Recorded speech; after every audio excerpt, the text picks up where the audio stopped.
All right. I think we're just about ready. All righty then.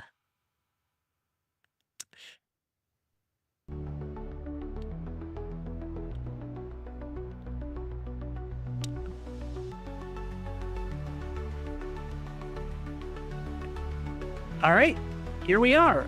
Let's focus on my face. Face focus. How's everybody doing? Let's welcome some people in. Looks like Bearded Printer was the first to say anything. Just saying. Okay. Welcome in DJ Midnight Wolf. He was actually first. AWZ. Tulsa Skin. Welcome in. Yikes. That's right. How's everybody doing? We're going to design a thing today. Oh, I need to hide this because that has nothing to do with what we're doing today. Okay. All right.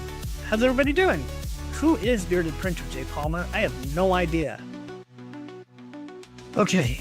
So this stream might be a shorter stream, but who knows? Last stream I thought it was going to be a shorter stream because we were just doing something simple, some signs.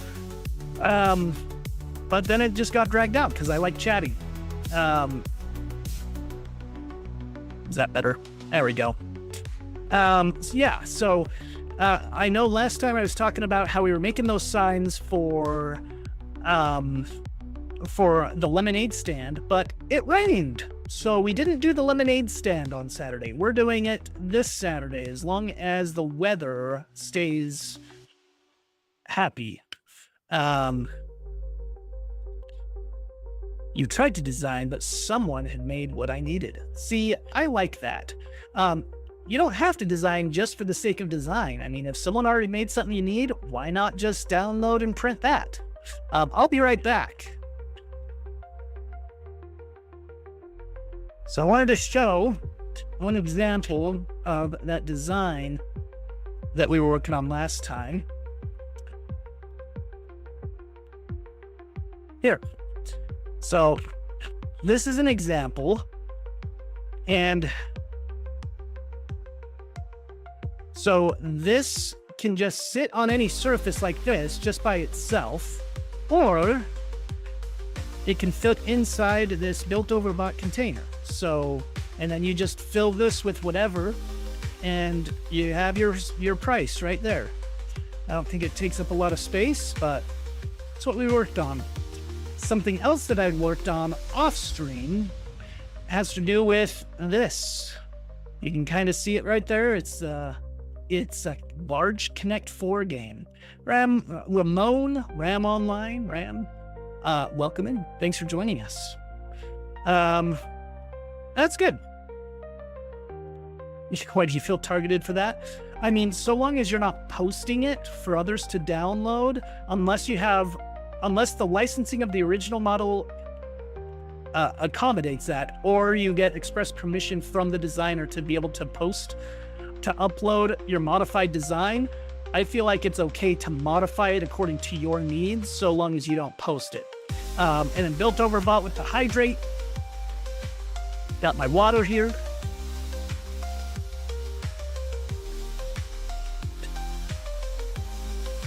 So over the weekend, because it rained, we didn't do the lemonade stand, but a family in my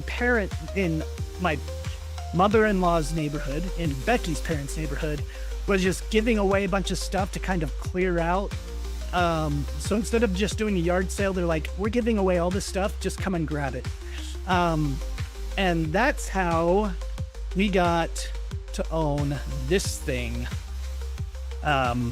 Let's see if we can focus on it. There we go. It's this Connect 4 game. So that Connect 4 game is giant, and it came with these little pucks here and there, the yellow and green ones, but there was nowhere to store them. So I designed a thing so that we have a proper solution, because the problem was it was being stored in a Ziploc bag. That's basically how it was being kept. All those discs were in a Ziploc bag. And while we can transport it that way and store it that way, while you're playing, all of the discs just go on the floor. So it made sense just to design a thing that hooks right onto the frame that holds the discs for you. That way, when you put it away, the discs don't have to go in a Ziploc bag. They could just be stored right on the game. So yeah, so that was great. I did upload a video about that, so if you haven't seen it, you can go watch it. The best you can do is Connect 1. You should have seen the first time I played Connect 4 with my wife. Apparently when she was younger, she and her sister shared a room, and a lot of the time, to pass the time, they would play games together, and Connect 4 was one of those games. And I don't know, there was some tactics that I was not ready for. She smoked me. So yeah, the first time playing Connect 4 with her, she just won very quickly a lot of the time. Second time, I was a little more wise to her tactics, and I was able to win one or two of the games, but yeah.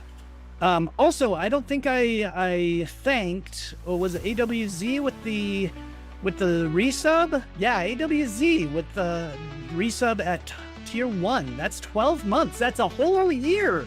Have I been streaming for a year? Thank you so much for the support, man. I appreciate that. Yeah.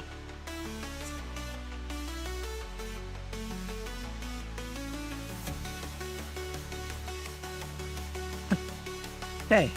So one thing that I want to do, someone brought something to my attention in my Discord, and that has to do with the way I'm doing. Hold on, I'm grabbing an example. So it has to do with the lamps. So my lamps use a specific size puck to kind of seal the lamps. And I need to show. Here we go. And it's this, but oh my goodness, this thing is so big I can't grip it. Okay, so on the bottom of this egg, there's a lid, and it's adapted to hold several different sizes. So this part is remixable. And so you can hold maybe a light puck or a wired light puck,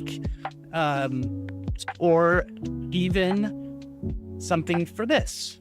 So for example, I have this cord here, and it's designed to be able to sandwich whatever. So you have this cord, the light bulb goes in, and this actually works with this. So I'm very prepared for this demonstration. So you take these. Is this upside down? No, it's not. Okay, so you fit it in like so. You take this, and then you screw it on, so it sandwiches it in place. You put in your light bulb. You take your lamp. There you go. It fits. This same size is used in a lot of my other lamps. My other egg lamps that are smaller uses the same size of little puck, so it's transferable. So even though I only released this type of thing or something very similar with those, you can download this from this egg model to use in those. Well, someone, and this is pretty tight. Oh dear, I can't. There it is. So the problem with this is this was designed specifically for the stand that this uses. Oh, and I have an example stand right here, actually. This wasn't planned. I was thinking of throwing this away, but I didn't. This stand. So this would be able to fit in here, and the cord can go down here and then follow this channel out. Well, the problem is all my other lamps don't have a base like this.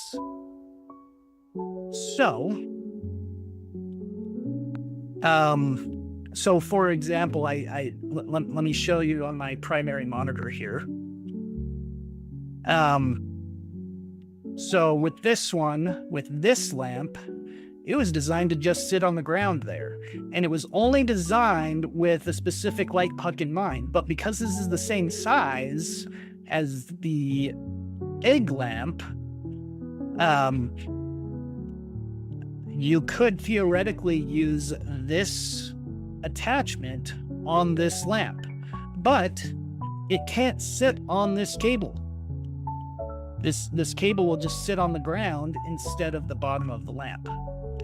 So they sent me an example of what someone else had done, and I think I could do something similar for sure,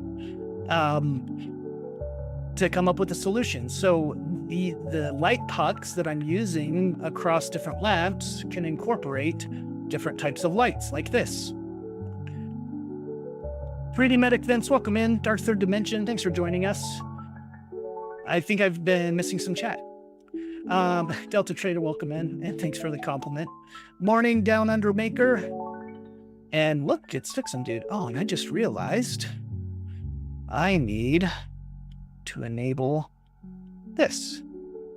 Look at that. All right. We're going to see if YouTube chats show up on this because it wasn't last time, and I don't think I had Stream Elements permissions set properly, so we'll see if that works. Raj, welcome in. Thanks for joining us. Let's see. Looks like part of the arc reactor. That's right. That's what I was going for. Okay, so what I want to do is I want to take this, which incorporates an E27 or E26, whichever one. They're very similar. Standard socket, light socket. That's the kind of socket that this gets screwed into. This kind of light bulb, and I want to pull it into this model just so I can see how it looks. Because I imagine it's going to be used more for this model than others. I do have other egg lamps, but they have their own little stands that I feel like would still work with this. So, Karen Chow, welcome in. I'm terrible at looking at. I missed so many streams today. I feel sad because I missed Layers with Lily stream. There was a stream from Engine Easy on YouTube that I was looking forward to. I missed a lot of streams, and I'm kind of sad about that, but that's what happens when people stream during work hours.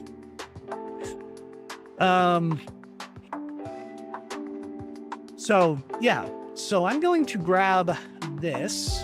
I'm just going to hit Control C. And over here, I'm going to hit Create, Base Feature, Control V. And I'll just hit enter here. Now I can see that it is a little bit bigger than the original puck. So it's not the same size, but we'll work with it. We'll work with it. What's a stream? Don't cross the streams, Delta Trader. That's right. I'll catch the bod later, Karen. What were you working on today? And make this go away. We're going to adjust this, actually. So let's make this go away, too. Oh, recapping May. That's right. I saw your post about your May recap. Talking about June. Nice. Ryaf gifting a tier 1 sub to Karen Chow. Thank you so much for that. Okay, so we're going to do something interesting. So we don't need that. That is just for rendering purposes. But you can kind of see the difference in size of these. Let's see. And Fixin' Dude gifting a tier 1 to Built-Over-Bot. Thank you so much for the support. And that started us off on a hype train. Nice. Neat. That's for sure. All right. So I'm thinking of the best way to do this. Basically, we just need... Oh, yeah, thanks for subscribing at tier 1, Ryeth. I appreciate that. So we just need this inner dimension, right?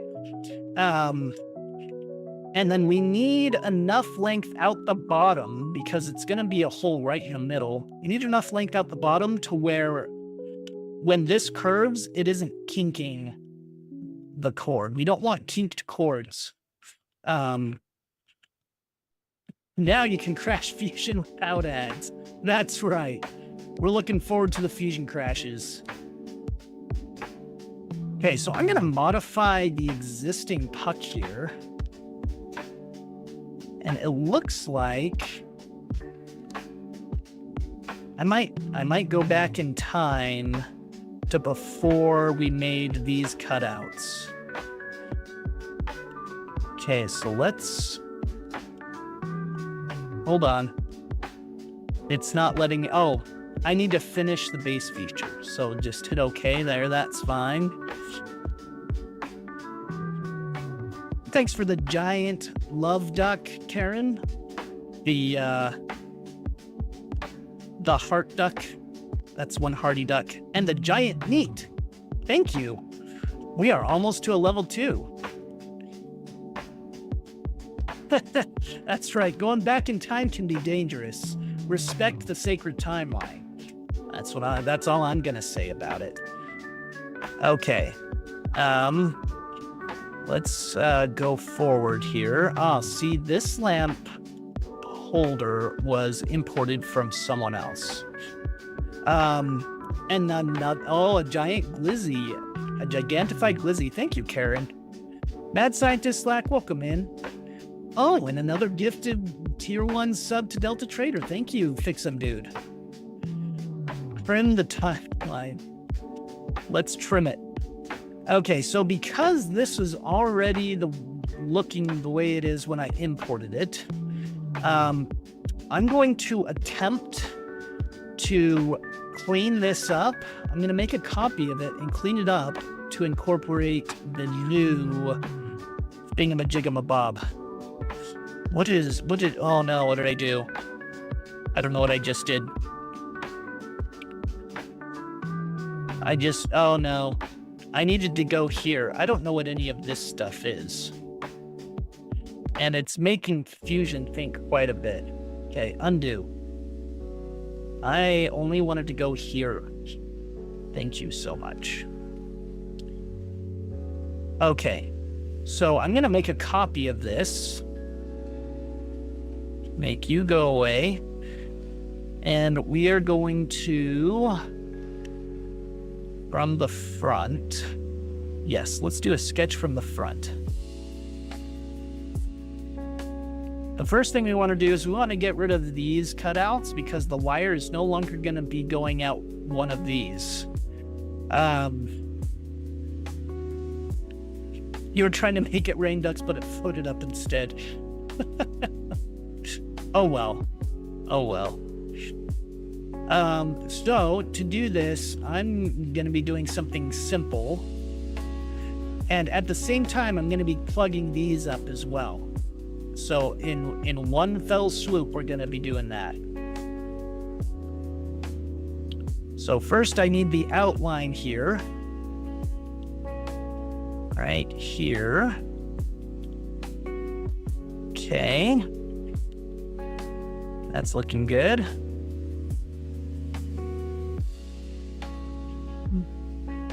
Fortunately, this is already centered.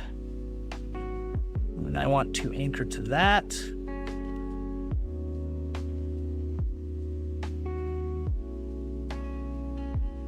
Okay. Let's finish that. We're going to revolve around this axis. It's going to want to cut initially, but I'm going to just change it to join. Boom. There. Now we've got a fresh little puck that can possibly fit a light, but we need to modify it a bit using this. So I'm going to sketch on this surface, and we're going to copy this. I want to know what this diameter is and copy that. Yeah. And then we want to do something similar right here because you can see the bottom here, I have these cutouts, and that's mostly so that you can put your fingers in there to twist. Free stream streak from Karen, look at that. And then Ryath with the spinning duck. So I'm going to just project, I don't need to project the whole thing. Hold on, I need to sketch. I haven't sketched yet. That's why. So I just need to project this, and I only need to project one. I'm going to make sure it's a construction line so it doesn't cause any issues later. And then I'll just do a circle and hit X so it's not a construction circle. Okay, so we've got our circle that this will fit into.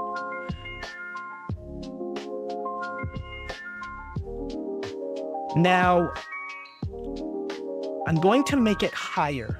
So what my goal is, so if you can see how this is, I want this, I'll put it in front of my face so it doesn't get blurred out or invisible. I want this to be up higher. So that way this part of the light isn't sticking down as much. I want, or sorry, I should say this needs to be lower so that the light is higher up in the lamp. So that way this doesn't stick out as much out the bottom of the lamp. The only problem with that is the design of this particular socket cord. So you can see we're gonna go back to this. Welcome in, Diablo Spawn. Thanks for joining us. So I don't know how well you can see this, but this has, it keeps focusing on my face. We have a lip right here. And this cannot move. And this fits right on here like this. So what we'll have to do is make this longer to cover more of this part of it so it doesn't stick out as much. And that would mean we'd want this to go up into the lamp higher. But that would mean we would have to modify the lamp, which means we couldn't use the same model, which causes a problem because I don't want to release a new lamp that's the same. So I would have to add another version of the same lamp to say this accommodates the E27 style socket or light bulb. Print this lamp if you want to use this light bulb, print the other lamp if you want to use this puck, right? So I find an issue with that because I feel like that adds more confusion with people. Someone who's just getting into 3D printing and crafting might feel overwhelmed knowing that there's multiple types of the lamp and they might get upset if they printed the wrong one. So I'm thinking I might just work with this as is and just deal with this much poking it down and then come up with some kind of solution so that the lamp we're working on here still looks elegant with that there. But I feel like the best way to have it look more elegant is to just have it stick further in. So I don't know, what do you guys think? Should I just do a second version of the lamp for the E27 type socket?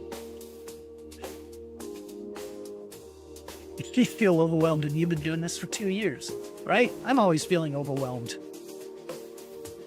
Look at that. That's a nice emote that you got from the hype train. Welcome in, the Shrimp Father. Thanks for joining us. So, whoops.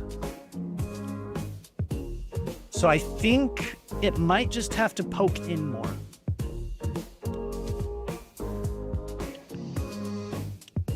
I think it just has to poke in more.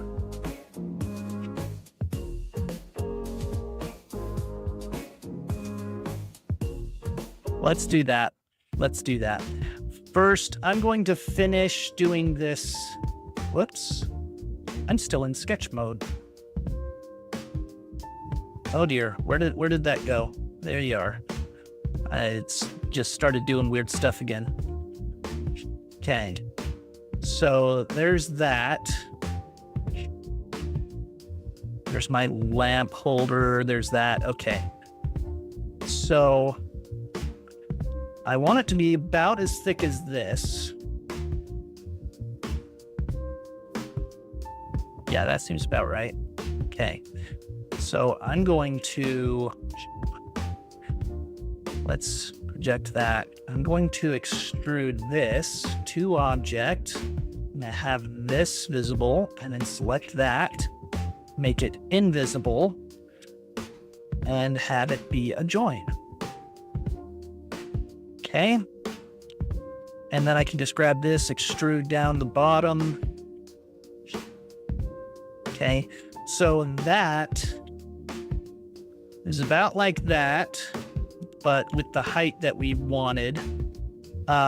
Ooh, is it going to interfere? Hold on. I need to measure this.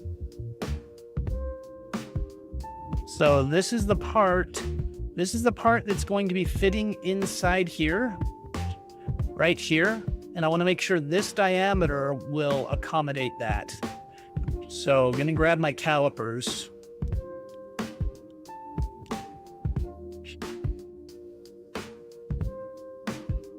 $57.3. That's 60. I feel like that's plenty of clearance to be able to still fit this.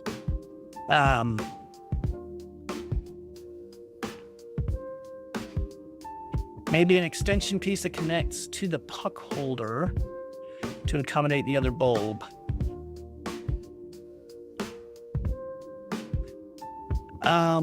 We could do that. So what I'm thinking you're saying is we take this, and of course this could be the same size. We would just like cut this out so it's just a hole, or you know, instead of these 3 holes, it would just be a hole in the middle. And then we just create something that slips inside this that looks somewhat like this. Whoops, not that. That looks somewhat like this. Is that what you're saying, Diablo Spawn? Because that way this can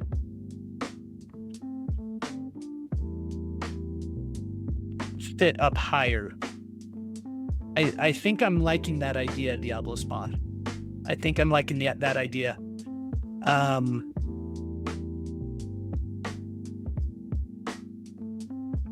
Let's do that. See, this is why I stream, because I need ideas from you guys. Okay, so we're going to do that. So first, I'm just going to create a hole in the middle here. This is the hole that the cord will go through. Right?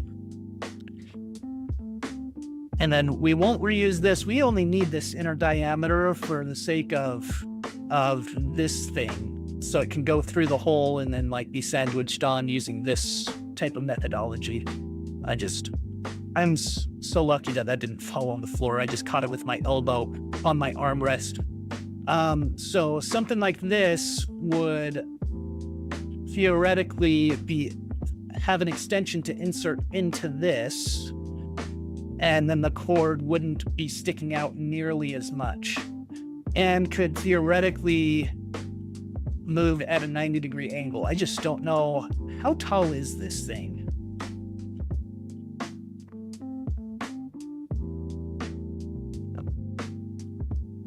Uh,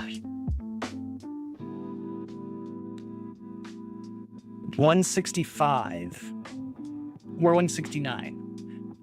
This light bulb. Let's screw our light bulb into this and measure it.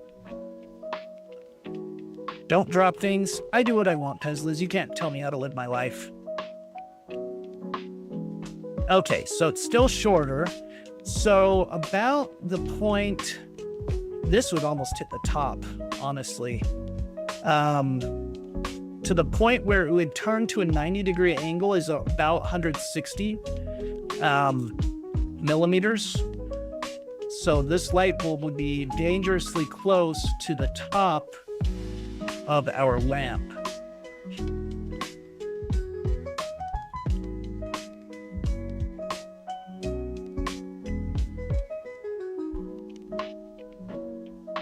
Drop all the things and smash all the stuff. You know it! Okay.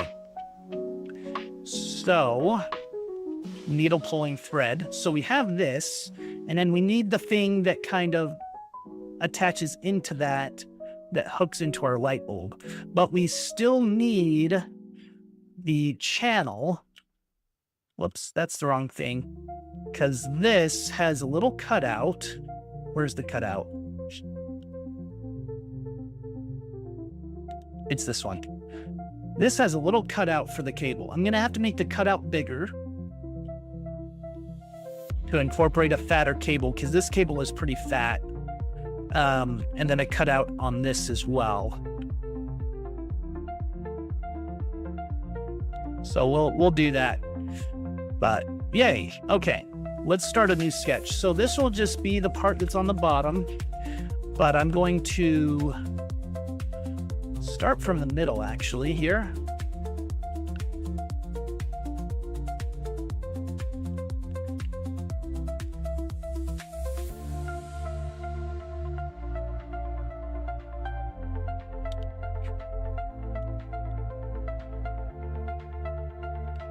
And we want this to be at an angle that is easily doable with a 3D printer. I'm curious what the inside of this looks like at the moment. Okay. So we might have to do another revolve to encompass more of this, because if I go too tall, okay, I need to measure this cable.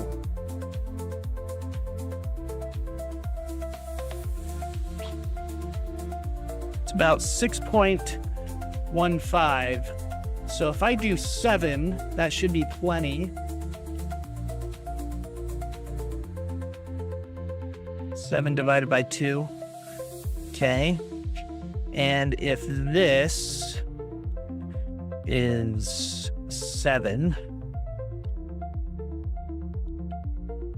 and let's do a mirror. Whoops, I forgot to mirror this as well.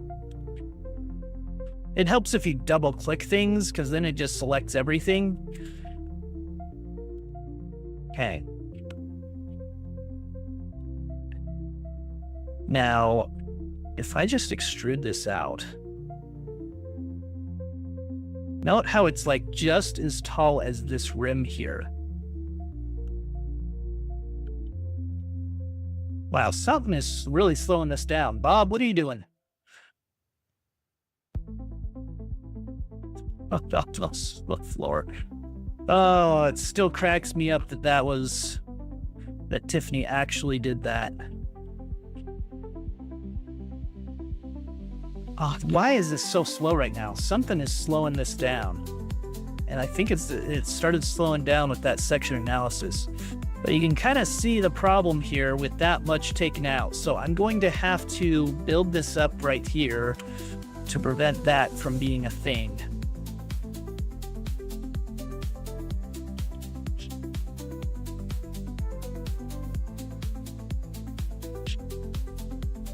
So let's take a step back. Before we do that extrude, I'm going to hit Q.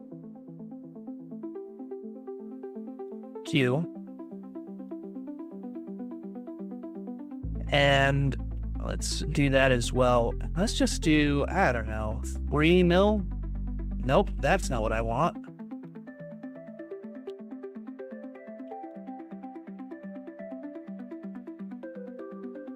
That was interesting.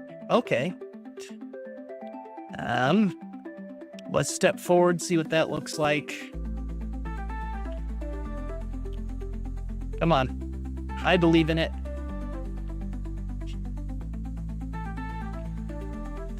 Yeah, he has more capability to break fusion now. Oh no. What am I gonna do?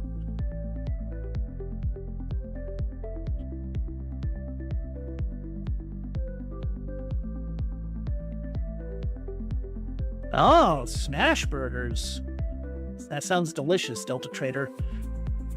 Go cook the things and stuff and things and other stuff. Okay, so that looks like it's tall enough. I'm gonna grab this.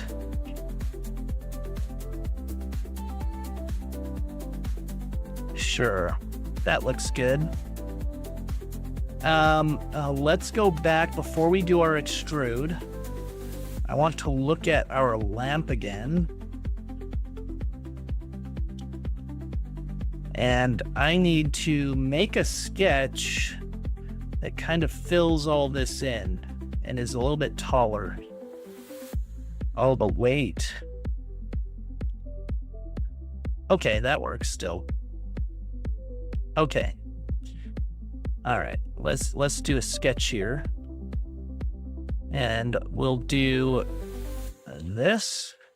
Now I want to get rid of this section view as soon as possible because it's really slowing things down.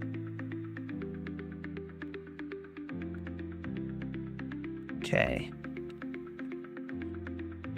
Get rid of that.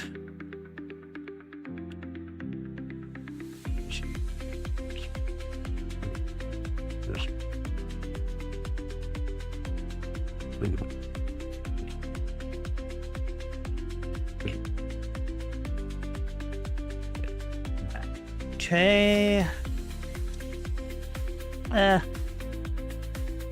Let's finish their sketch.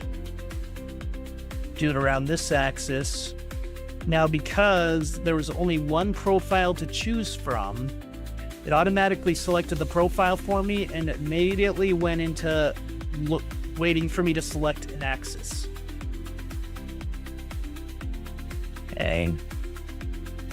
It's going to want to cut. We want to join. I'm going to bring this section of analysis up just real quick, just to make sure everything looks good.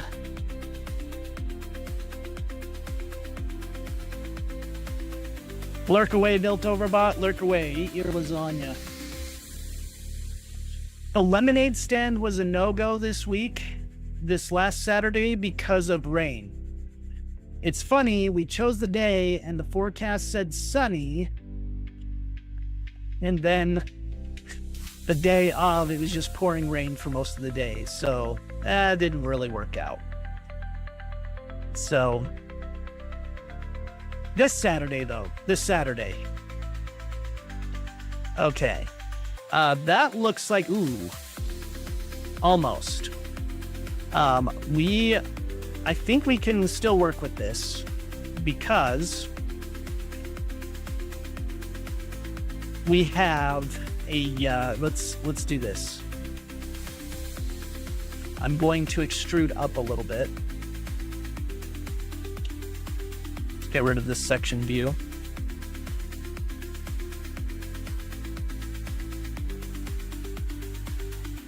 Okay.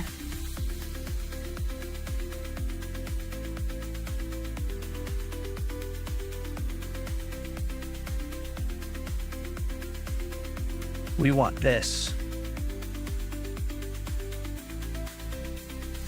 Create one circle that goes here, one circle that goes here. Oh, actually. And let's go up 3 mil.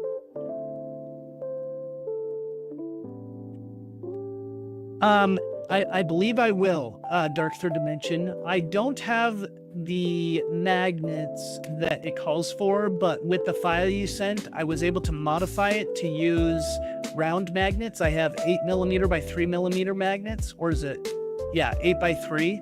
So I had to scale up the ClickCat a little bit to incorporate those, but I just need to print them. The only thing about it is I have to be around for when the print pauses for me to insert the magnets. Oh, why did I do that? And usually, if I'm around, it's because I'm streaming. So, I think that should be okay. Even with that small bit there, I mean, light will probably shine through that little crevice, but I don't think it'll be too bad. Okay, so we have that, and then we have this lamp holder. Okay, so now we're prepared to add our little insert to go into this thing that has the same diameter. So let's start that. let's step forward so we have that.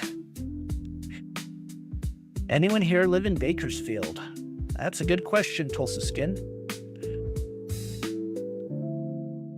Okay. Oh, and one other thing I forgot to do is this.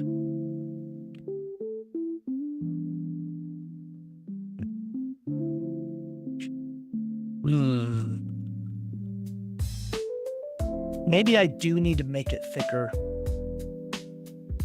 Maybe I do need to make it thicker. So this is the one. No, that is not. That's the one. So I need to go here before I extrude out. And I think I do need to make this thicker just so I can screw it on. I can have something to grab to screw it on. But I'll still have something that can interface with it.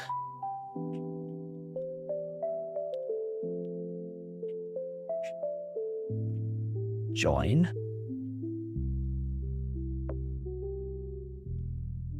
And then if I extrude through that,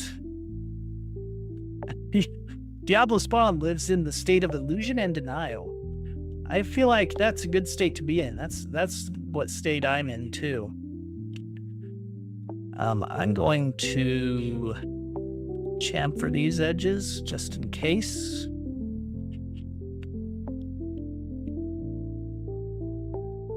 Okay. And then I'm going to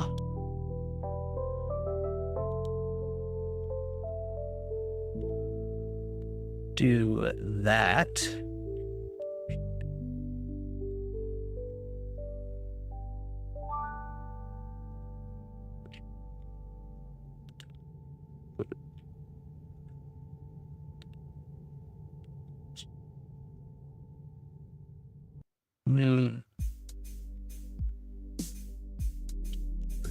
Let's do this. I feel like this would be better.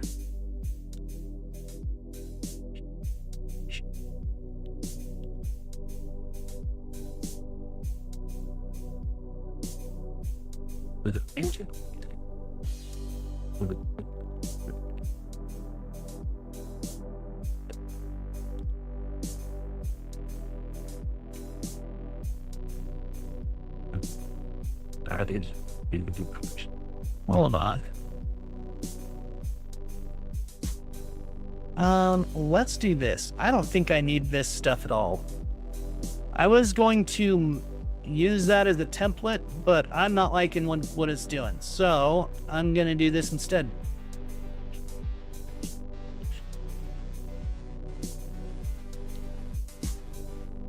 This is gonna be better.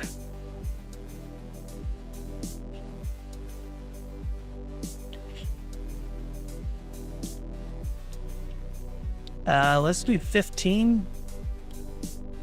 That should give enough room. Divided by 2. And maybe 13. That looks better. Okay.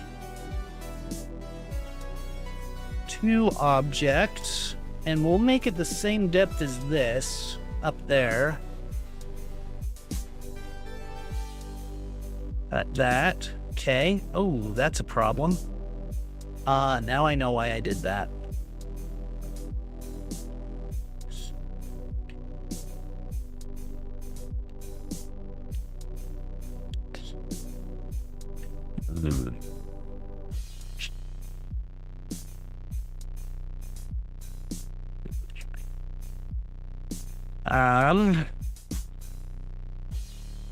Sure, let's have a line going right through there. We'll connect this to this. Okay, that looks good. And I want this to be parallel to this. And now we can rotate this according to our liking. Okay. All right.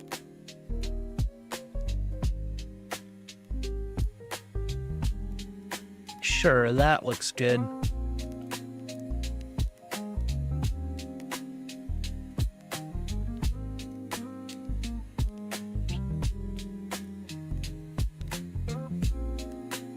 There.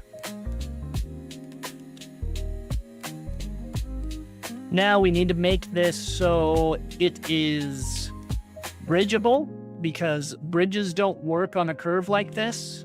So we're going to make a few changes so that it is bridgeable. And what I'm going to do, let's do an axis through 2 points right here and here. Okay. And now we can do a plane at angle right here. And I think 30 is going to be just fine. Let's do 35 just to be safe. Now, when I sketch this, I'm just going to use intersect here and here. And that's going to make a little space right there. So when I extrude, I'm going to cut that away. Boom. So now when this bridges, it's not going to try to bridge around a curve, it's just going to go straight. And then anything it builds on top of that is going to be at an angle, so it can build on each other. Now, to make this easy so I don't have to do all those steps again, I'm going to change my extrude to new body. And I need to...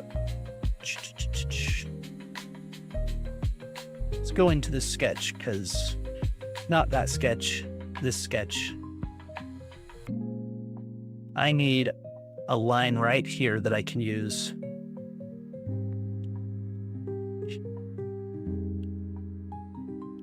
So now I can construct a plane at angle. I'll use this, choose 90 degrees.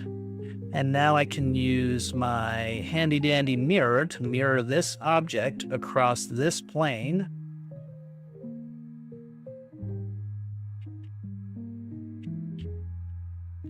Go away, go away. Now I can do a cut using these two tools. There we go. Now, for this bridge, I'm just gonna extrude straight up. And this is actually what I did to the other one that we were modeling this after. So I'll just project those. But we're just gonna have a line that goes like this and this. We're gonna make this tangent to this and this tangent to this. And now we're gonna extrude these just straight up. Right there. Boom. Now we have bridges that aren't following a curve. Barking Cauldron, welcome in. Thanks for joining us. And you'll be able to fit your fingers right in there to be able to twist it on. Now we want to make it comfortable when you have your fingers in there, so I'm going to add a chamfer here.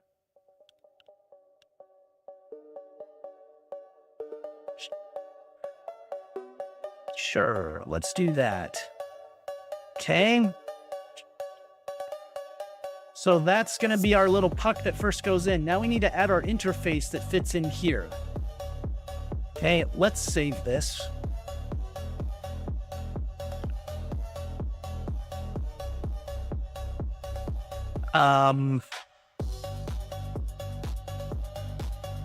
E27 interface. Sure. Let's call it that.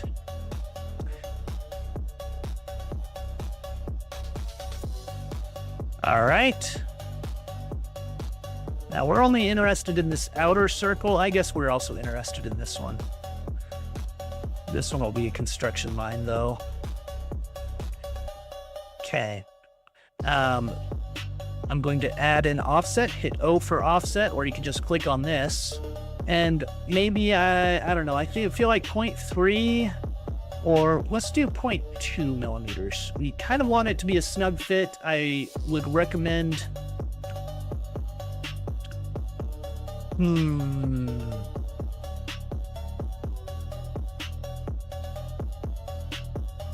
Yeah, let's keep it at 0.2. Okay. So what I'm going to do is I need to find the right height. So I determined probably about 160 millimeters is where the top of the light bulb will be. But I need to measure from this lip, because the bottom of this lip is going to hit the bottom of our piece that's going to be interfacing with this. And I want it just long enough to where it bends right here at almost about a 90-degree angle. It should have some flexibility so it doesn't kink it too bad. So I don't know how tall it needs to be, so I'm just going to extrude it. Let's do an offset. Let's do offset 0.1 or 0.2 just for the sake of it.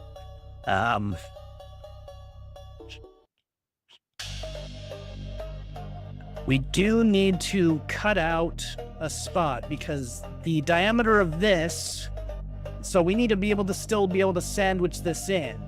So this needs to sit on top of this or inside this. Oh, that's a problem.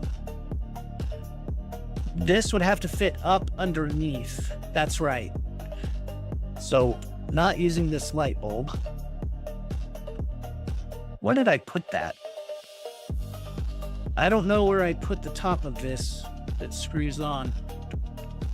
Story of my life. Right here. Okay. So this needs to fit the bottom, but the diameter of this is this.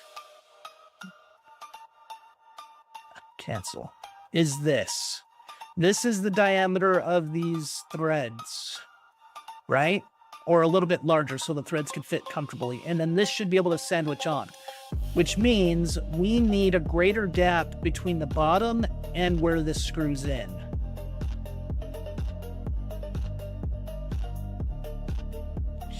And it should be bigger than this diameter. Something that I didn't consider until just now, which is about 45.7. So if I did, I don't know, 45.7.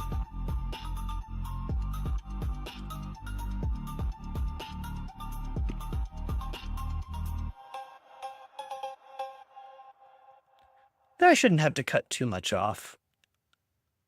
So if I did 40, so it's 45.7, round it up to 46, give it a little bit of clearance, it'd be 46.5 or 47. So let's do 47 inches in diameter all the way up. So instead of doing some extrudes, let's do a revolve. Okay, so I'm going to come out here. 47 divided by 2. So that's about right where I would start cutting it. And then this would need to come out like this and up. It's probably going to come out right there. So let's find where that intersects and do a trim. Okay. Now this part can probably print upside down, so we won't have to worry about that ledge. But we do want the height of between this and the top to be the same as what this was. So if I measure that height, that's 8 millimeters. 8 millimeters. Perfect. I'm going to bring this home because we're going to do a revolve cut thing. Now, initially I was envisioning having some kind of taper to avoid supports, but because this is printed separately, I think we can print this upside down on this face. So that shouldn't cause too much of an issue, but you can kind of see, we enable this, how this fits into this. So this would screw into our lamp, this fits into it, and our light would clamp right onto this. But we don't know how tall this is. So that's what we need to figure out. So the distance between this and the bottom need to be, hold please. So I'm gonna measure I'm going to actually measure from this down. So this to the bottom, because that's where this meets. So if I measure, let's say about 60 millimeters, let's go a little bit more than that. Let's do 65 millimeters. That gives us a little bit of a buffer when we're changing direction with this cord. So 65 millimeters. So if we look at this, this is only 28. This is gonna be massive. Okay. So 65. So this one, we will do 65 minus 16. And here's why I'm doing 65 minus 16.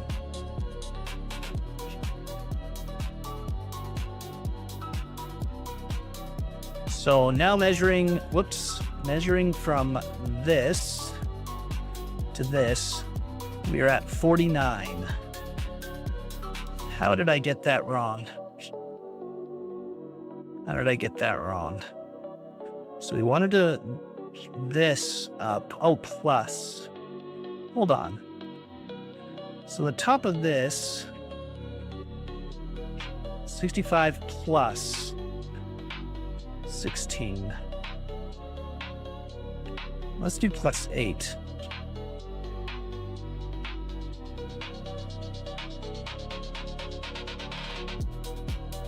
$57. Huh. Maybe I was wrong with the way I was thinking of that. What? Come on.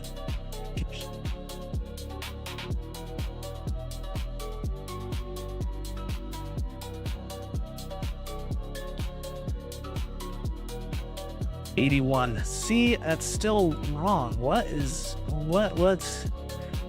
my math so bad? Plus 8.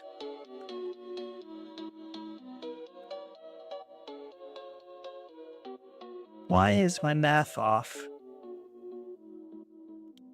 Okay, so we're gonna do this. So we want to extrude up 65 millimeters. But from this, so let's do this.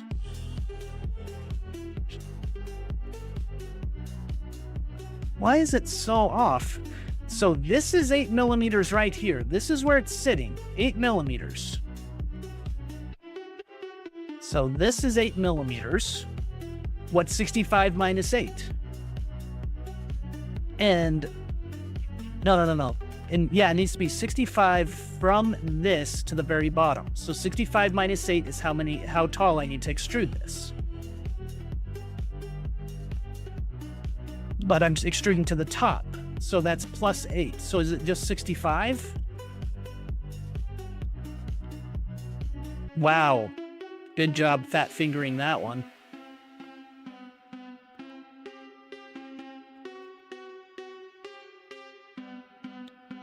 Just 65.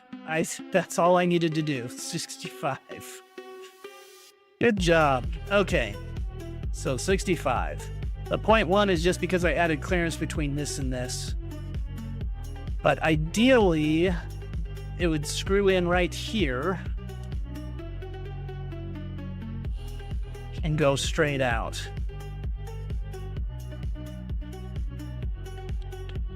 Okay. And I'm going to add a chamfer to this. Whoops. Cancel. I only want a chamfer on this. I won't do a chamfer on that or this. I could do a chamfer on this. This one would be fine. Okay.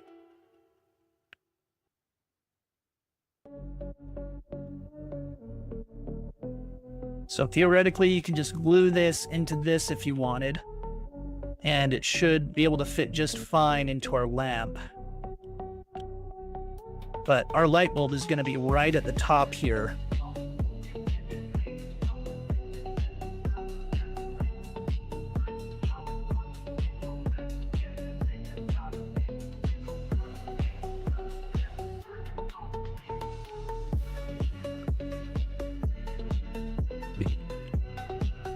Make it a little shorter.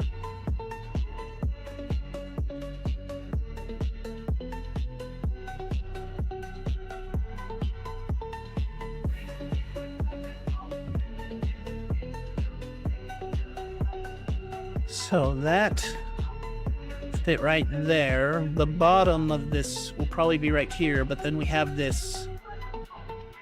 Oh, we have this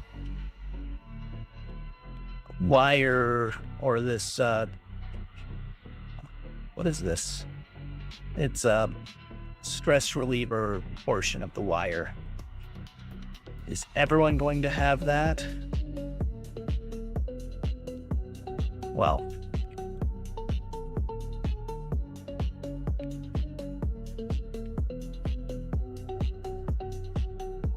maybe I will have two versions of it. Let's have one where we cut off about 20 millimeters. Should be fine. E27 older.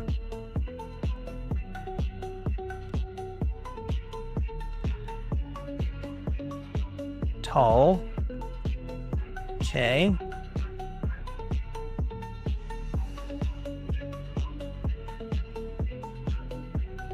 Of 20. Short. Okay. And now this will also help it to up right here.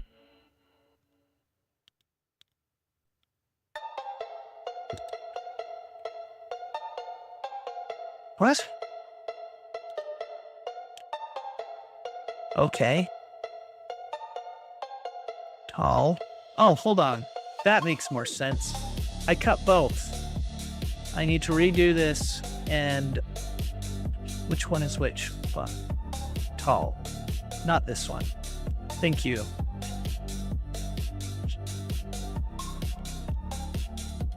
There we go. It'll help to insert it with this chamfer. It'll kind of help guide it in. That way, if there's any like elephant's foot or anything, that'll compensate for it, and they'll still be able to put it into this interface. But yeah, so we have that interface. Our little lamp will screw onto this. The cord will come out here. Can the cord just come out one of these instead? Did I need to cut this? Well, I did need to cut it for this.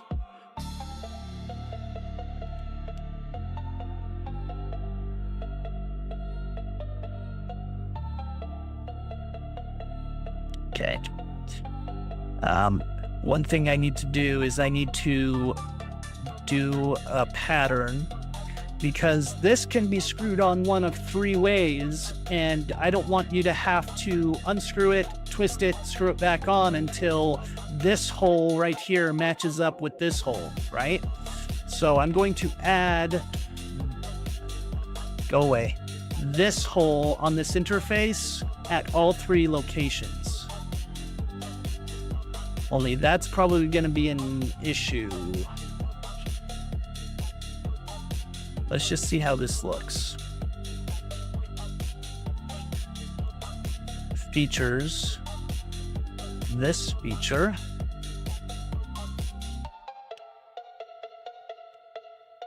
And this feature around this axis. Oh no, that's going to be an issue. Shoot.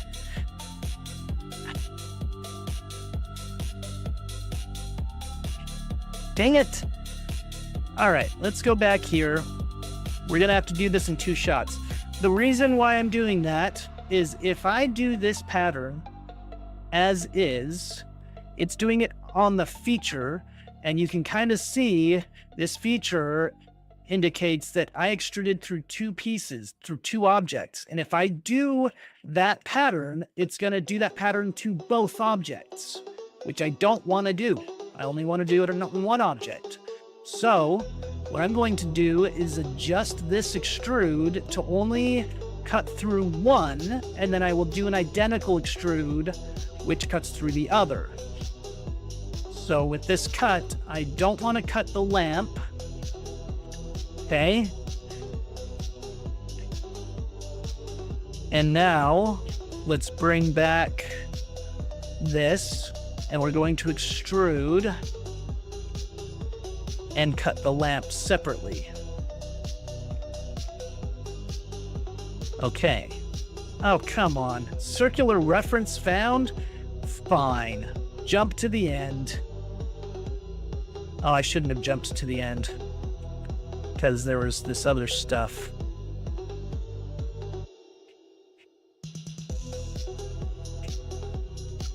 I just need to remove all these. I don't know what all these are.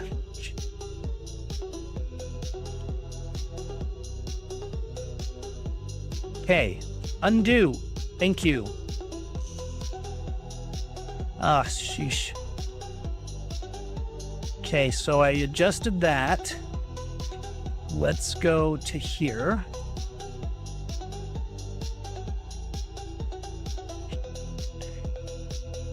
It's thinking.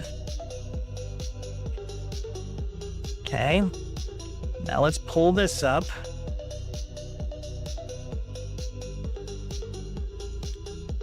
To extrude out so it doesn't have that circular reference.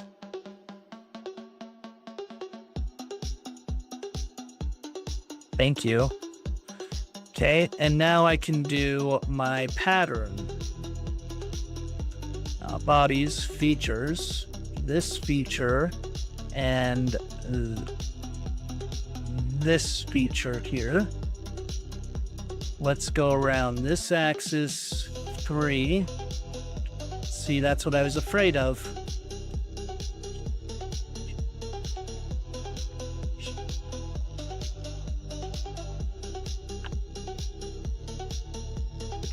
See what I mean? This thing.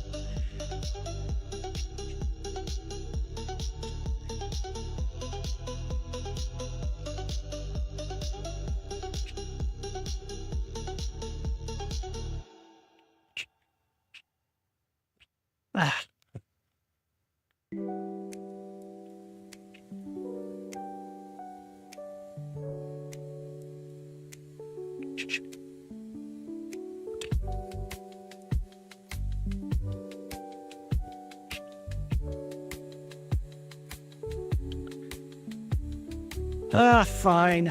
Let's adjust this.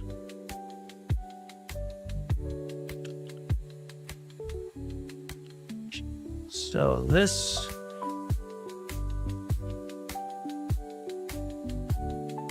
We're just gonna get a good idea for where things are at right here. Circular.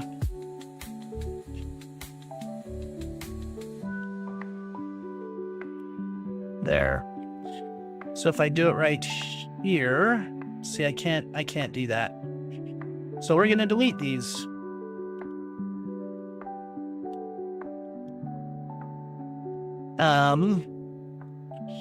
And instead, let's delete those two.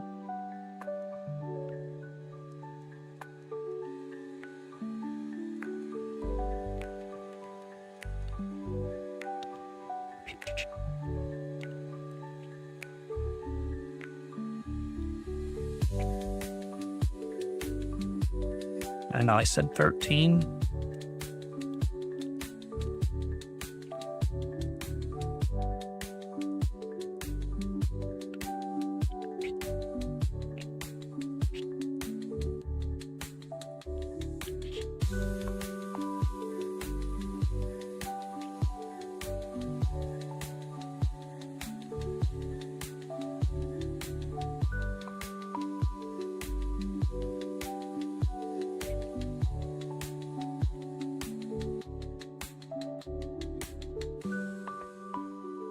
Okay. I wanted them opposite from each other, but the constraints I gave myself were just too much. Hey, Fern Dog, welcome in.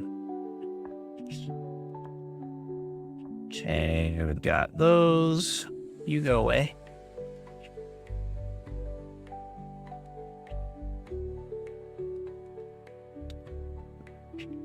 Okay. Now, I need to delete these. Oh, come on. Step. Because instead of a mirror, yes, delete. I'm going to do a circular pattern based on this body. Sure.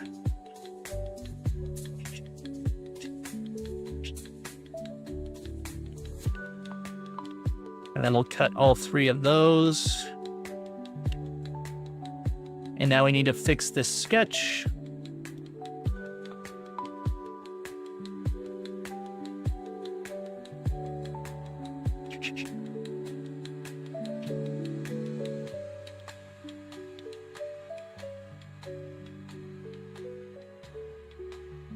There we go.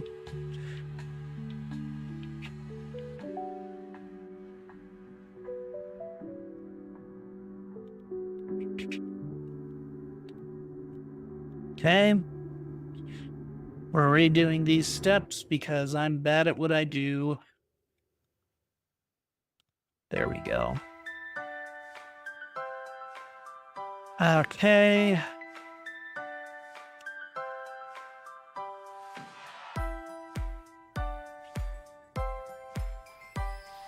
This is me abusing the timeline, folks. Abusing the timeline.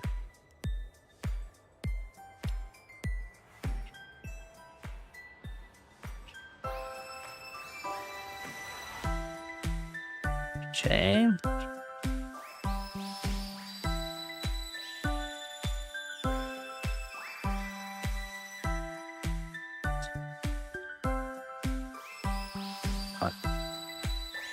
Come on, what are you doing?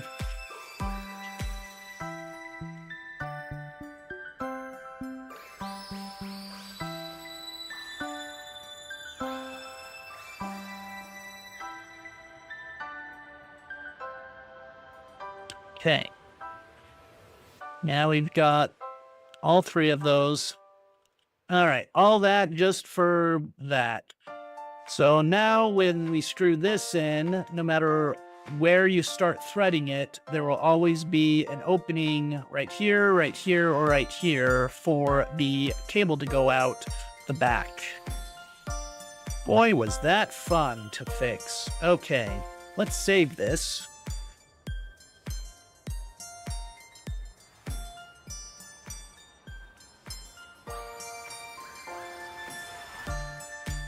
That was fascinating.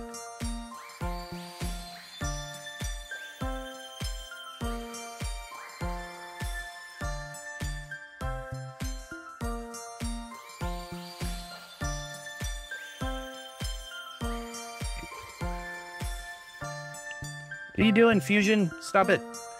Okay. So now we've got a tall one and a short one that we can work with.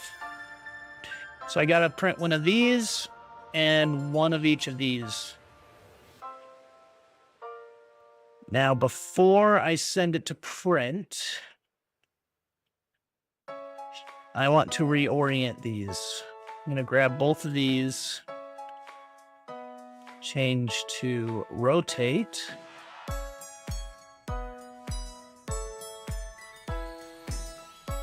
Let's just rotate around this axis. Yeah, sure, why not?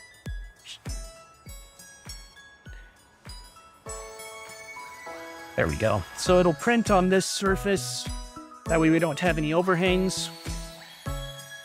And it'll just slide right inside this interface, which then can connect right into our lamp. All right.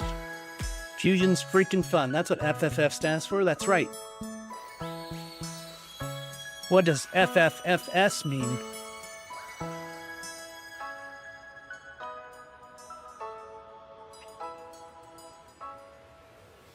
Okay, and I'm going to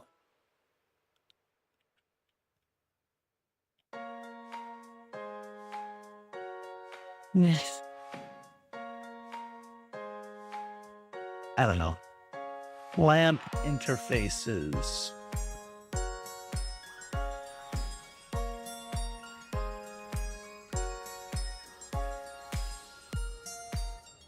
Fusion's freaking fun sometimes.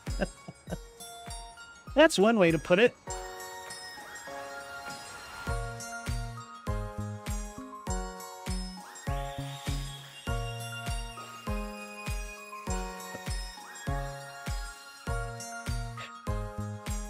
Okay, what I want to do is grab this. I'm going to pull up a few of my other models because I'm not 100% certain that that will fit other models. Plus, my other models are going to be too short to accommodate that kind of fixture. I'm just going to not worry about it because my other lamps are too small to have one of these. They're too short. So I'm not going to worry about it. Okay.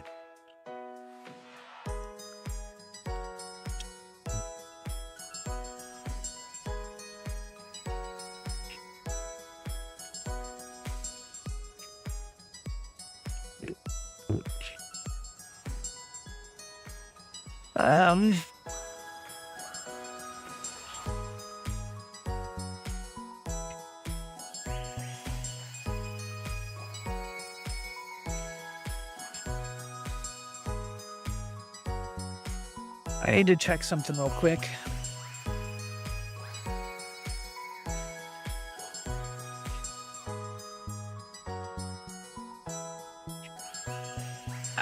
Oh, come on.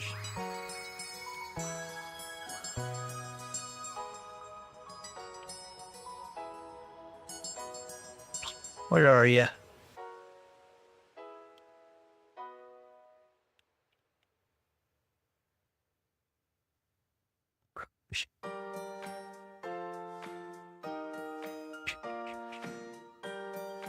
Oh, here we go.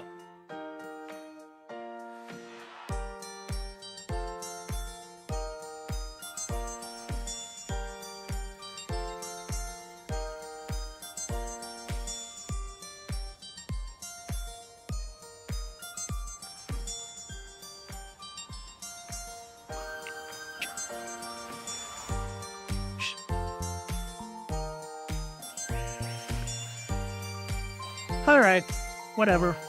Let's export them.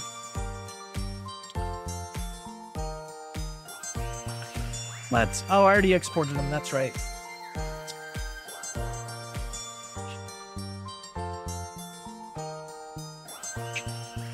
Nice. Okay.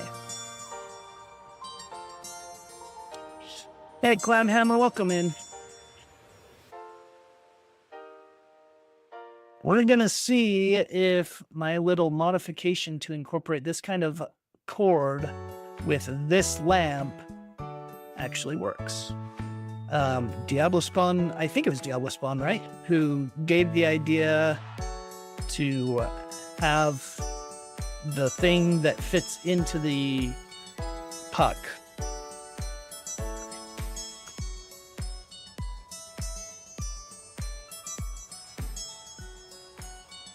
Well, let's go with my A1. What filaments do I have on my A1?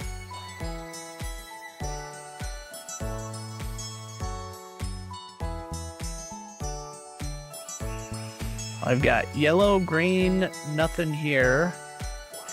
Oh, you know what I'll do? I know I have white on my Cobra X downstairs, so we're gonna do that instead. I can't find the X there. There we go.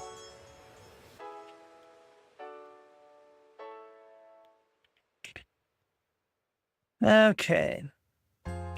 Wait for the thing to open. I feel like this is kind of boring. I kind of want to do a more exciting lamp that's like more wavy and stuff. Should we do that? try to do something real quick after we send this. Just kind of have another lamp that can use this interface. Have it be somewhat bigger. Let's not download it right now. Let's go to our Cobra X profile. Got white there. Neat. Use my tuned profile. We are going to go here. Wow, I didn't realize how far down that was. Lap interfaces. Let's grab all of these. Open. We're going to hit no. And I'm going to just select all these and hit 2 on my keyboard. Strength. I don't think it matters. Let's have it be 2. Sure. Slice the friggin' plate. Now we're going to see...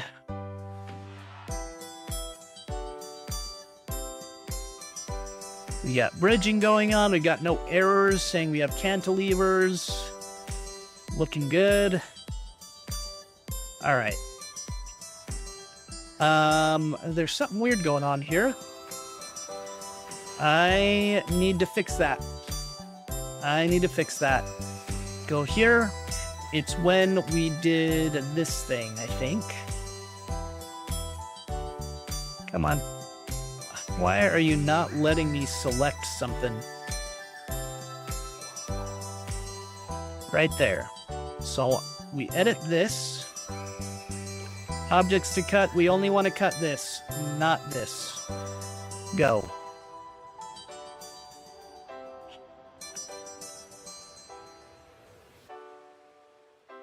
CGS Creations, welcome in. Oh, you have a Cobra X you haven't unboxed yet. I've actually had good experiences with mine so far. The bed leveling is much better than my S1 that's right here. My S1 seems to have issues with first layers. Like, the first layers work, and I've adjusted the Z offset so it's not too close, but I feel like it doesn't compensate for the variations in the bed very well, where one corner usually seems to squish a lot more than the other, despite it doing its auto leveling. But my Cobra X seems to be doing much better.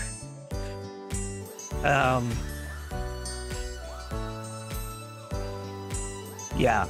Okay, so we fixed that. Let's jump forward and re-export my tall one, since that was affected. Let's actually re-export both. Yes. Okay, so now we can go here, reload, thank you, reload, slice.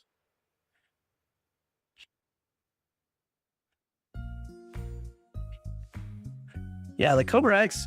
So when I saw the Cobra 4 come out, I was like, what's the difference between that and the Cobra X? Well, the Cobra X has the, you can have the multicolor system just in the extruder, whereas the Cobra 4 you can't. So the Cobra X, if you can spring the extra, I don't know, maybe 100, I can't remember how much more it is. That's what I would recommend if you're planning on getting one of the Cobras. No more printers. That's what my wife says. Even though I don't really pay for my printers, she's like, I don't know where we're gonna put it. Yeah, so let's send it. We'll see how this goes. Cobra X. Let's do flow count and resonance. We don't need a time lapse. We have start print. Just gonna be a couple hours, so then I can test that out. All right, so while that's printing, I want to try to do yet another one. Let's head back here. Let's save what we have here. And let's, because I'm thinking I want to use this same thing, which means I kind of want the same bottom here.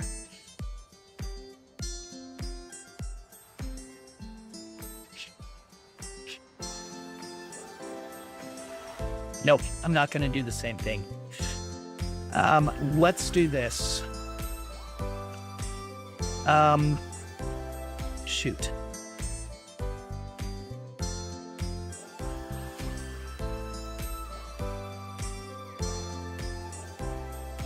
Hold on.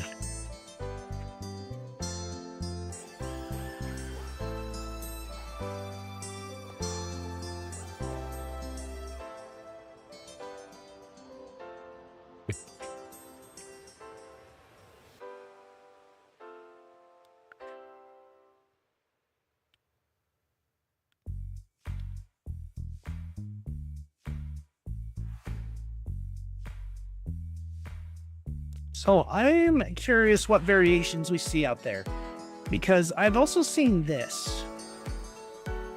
Now, I don't know if I should use this type of thing to do it, or if I should not Temu. I don't want Temu. Go away, Temu. Or something like this, where it kind of screws on and sandwiches on.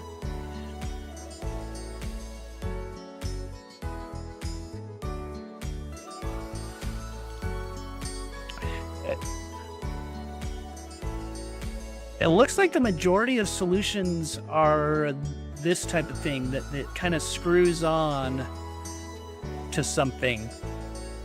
I feel like that's a lot more common. So I think I need to design my next one to incorporate that. But this one doesn't have that. But it's a Walmart thing.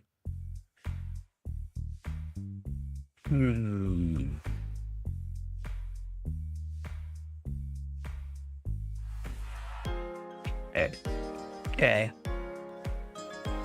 I'm gonna do it according to this type thing.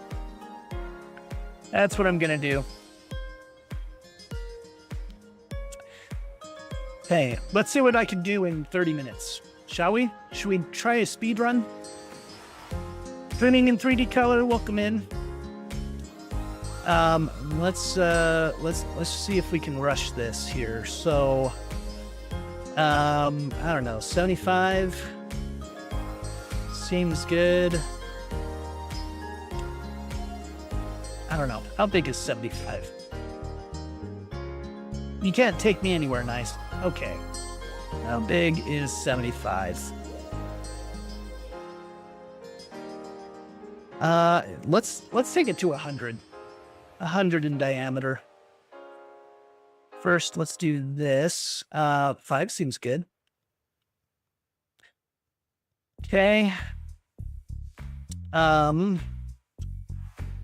Let's go up. Whoops.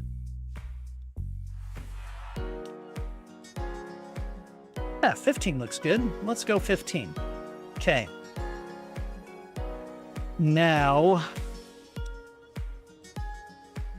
I kind of want it to twist similar to what I've done before.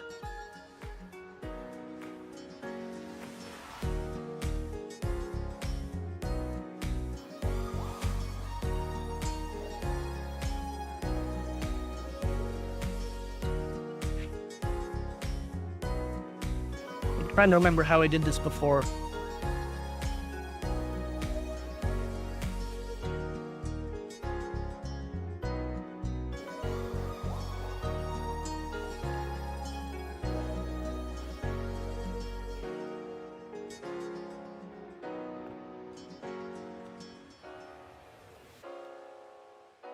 Having you go up 30. Let's see, what did I do in this one? So I have all these sketches.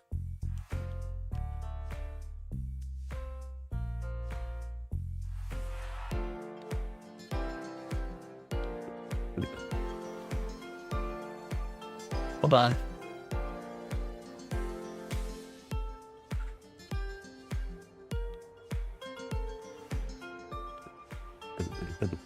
So I did that kind of thing. Okay.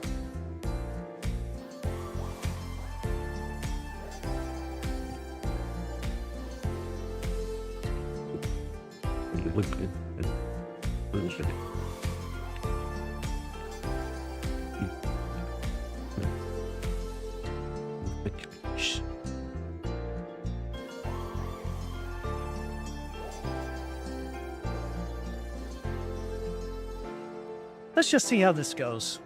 I'm just gonna do something silly, wonky thing. We'll see how it goes. Okay.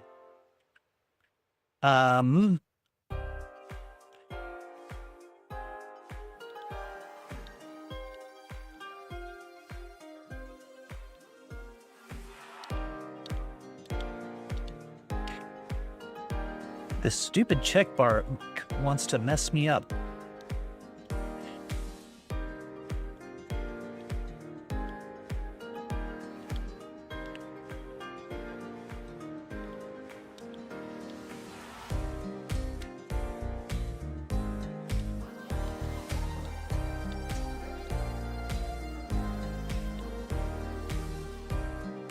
Things might slow down a little bit here. We'll see.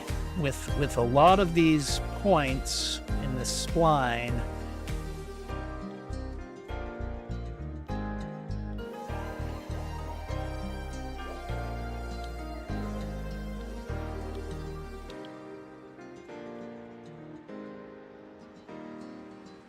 okay, let's move this over here.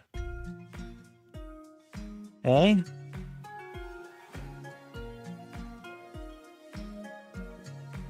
I want to move these out more, like there.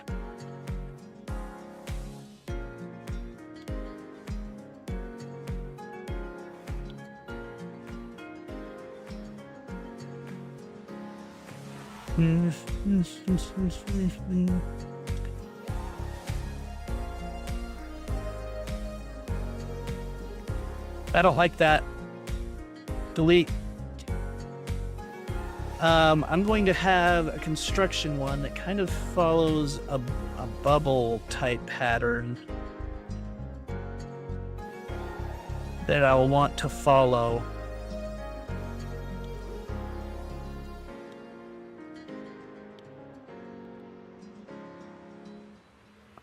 Okay. Let's bring this a little bit further over here.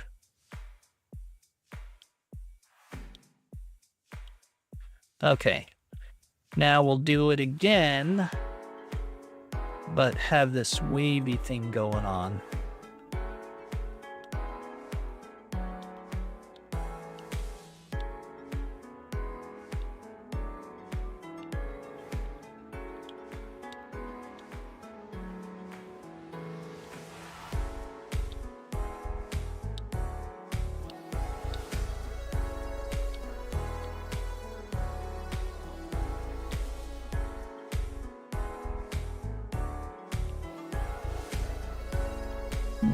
This is going to be interesting.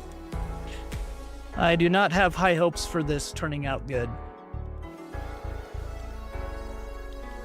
Oh, you see? That stupid checkbox. You're killing me. That stupid check mark is always in the way. Is there a setting where I can just have it not be right by me unless I hit a certain key? Because sometimes it is convenient, but other times, oh my goodness. It's just so infuriating sometimes. It's like always where I want to click.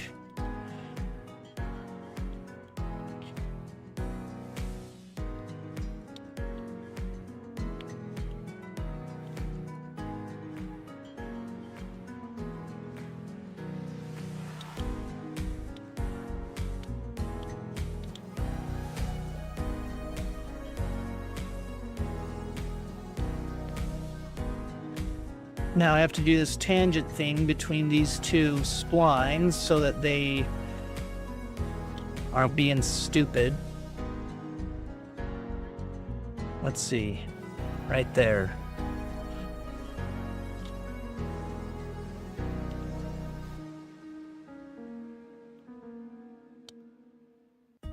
Thank you. That was obnoxious.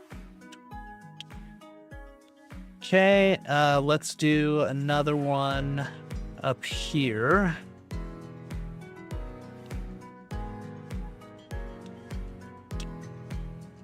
Now, we are going to kind of oscillate at this angle here.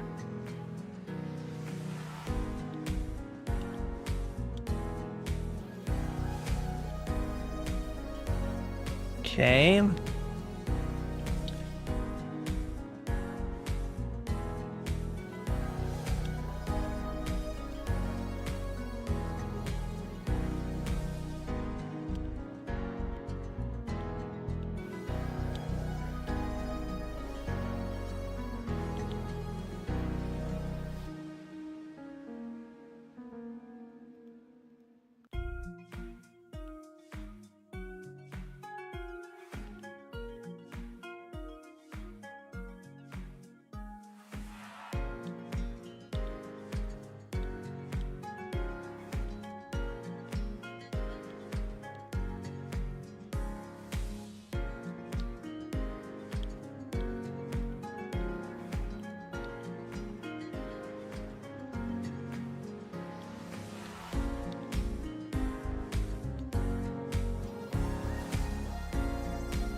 Aim.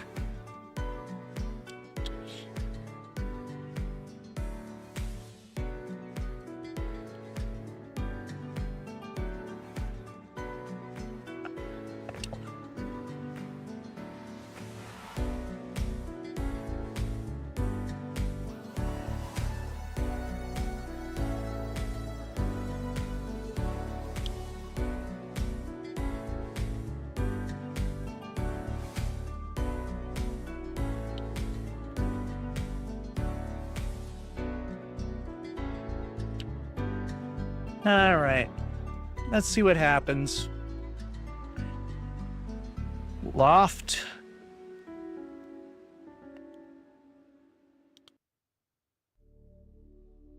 Nope, it's not gonna work. Doesn't like that. Would intersect itself right over here.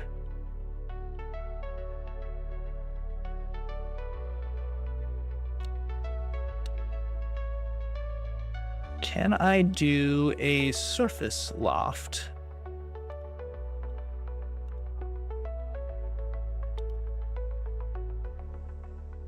Chain selection, please.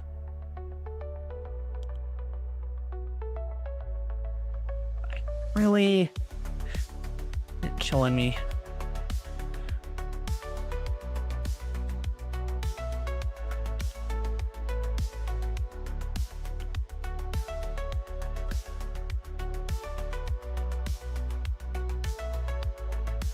Nope, doesn't like that. Okay, so what I think I need to do, let's modify this. So instead,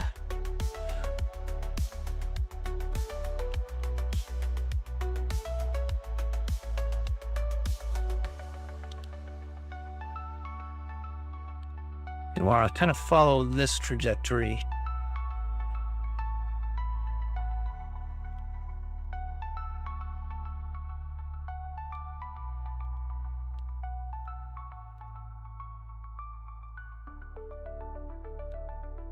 Gonna kind of ease into it.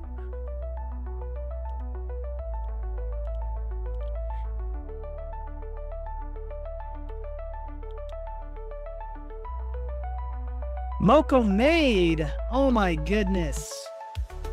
What is this? 2,500 bits? Come on. Well, what are you doing? Are you just mad because I wouldn't let you tip me? Welcome in, Moko Made. Thanks for joining us. For anyone watching, if you're not already following Mokomade, here, let's do a shout out. If you're not already following Mokomade, they do some awesome content. They're very generous. They have such a great stream, very interactive, and very artistic. They're great. So highly recommended. Give them a follow. And thank you for the bits. That was very generous of you. I appreciate that. Okay, so this, we're going to delete that. Pull this back up. We're going to project this. And then one more. We got one more.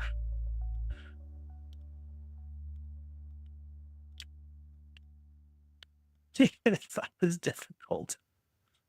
I try. Okay. Let's have this go up a little bit. You're about to see something neat. I'm at the tail end of attempting this. It's gonna start looking pretty cool. Okay. So right now it looks kind of weird, but let's try our loft from here to here to here. Okay, to here. Okay, to here. Will that work? No! Bunch of. Okay, well, let's finish that for now. We'll figure that out in a minute. It is voodoo magic. You know it. We're trying to make another lamp. I wonder if I make this taller, if that would help. So if I go up that tall. Big Jana, welcome in. Thanks for joining us. Let's see if that works. Nope, still doesn't work. Okay, so I think we need to do something to ease into it. But that's looking pretty neat. Bearded magic. That's right. You bet your sweet dippy. Okay. Let's see, how tall are we at already? I haven't been paying attention to the height here. 190, I think we're doing pretty good. Loft. I do need a bang loft. I do a lot of lofting. You lost your magic shaving it off. That's right. So I'm going to see about doing this.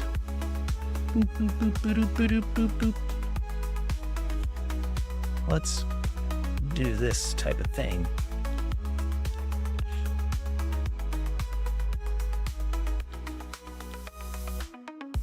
Just do some curvy spline thingies.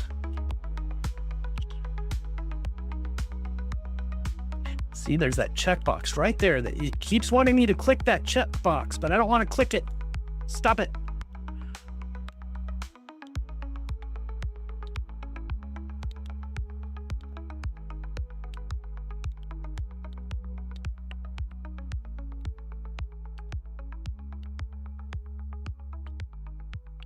Click it and see.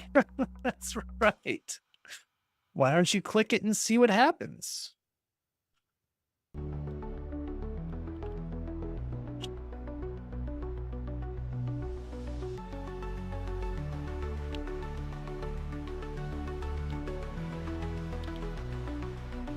All right, let's link that.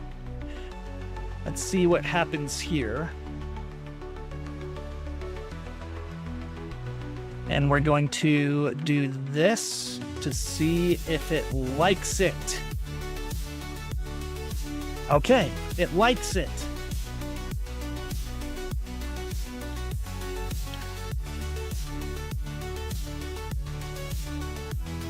Okay, so I want that to be a little shorter though.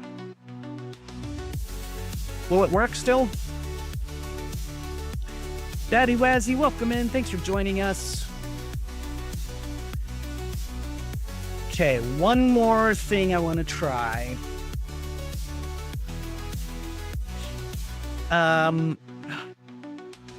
Let's grab this. I want to, from this point, let's make it just a little bit bigger. Whoops. 1.5. Too much. 1.1. 1.5. Okay, let's go with that. Okay. If I make this, nope, go back, undo, make this even shorter by 10.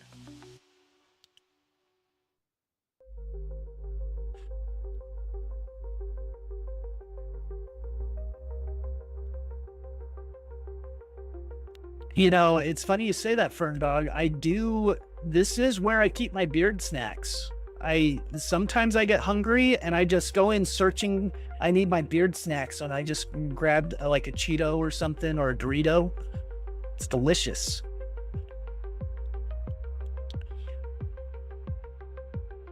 Oh, nice, Kenneth.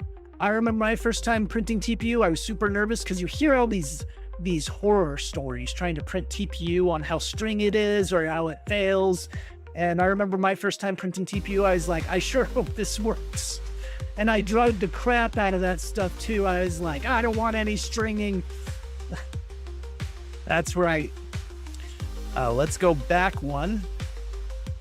Bring up my last sketch. And we will do another plane up. Let's go 10 mil. And I'm gonna see if I can just project that.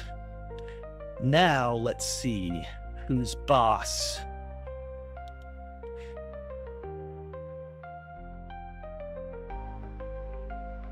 Oh my gosh, 208 volt three-phase shock? What are you trying to do stuff without shutting off power? What's going on? I thought you were smarter than that, Daddy Wazzy. What happened? That scares me. I've shocked myself on the 120 volt system, like putting in an outlet, or not an outlet. I was putting in a switch, like a light switch, and I didn't turn off the power thinking, oh, I got this. That is not comfortable. See, it just does not want me to do that thing. So, this is what I'm gonna do. It doesn't like the circle. So, this is what I'm gonna do.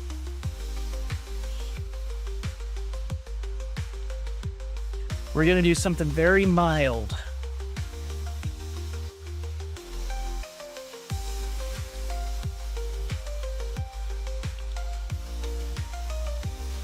It's almost gonna be a circle, but not quite. Let's see if this does the trick for us. Pull that in a little bit. Pull this over here a little bit. Okay. Oh yeah, by the way, you can get 15% off Polymaker if you use Bearded Printer as a code. Polymaker.com/beardedprinter. Get your very affordable, amazing Polymaker filament. Fun Dog with the dad jokes. You're grounded until you conduct yourself properly. Yeah. Okay, only one phase gotcha. Oh, geez. It didn't phase you. Hey, that's good. Oh my gosh. That's a fun surprise, right?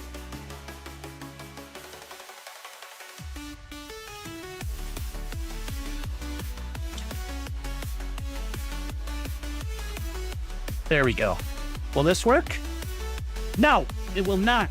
Bunch of. Okay, so this is what we're gonna do then. I'm just going to accept that that's the top one, that this isn't going to work. I think that's fine for a top portion of it, though I think I need to scale it down just a little bit. Not that one, this one. So let's do our sketch scale. Point at the center. 0.9.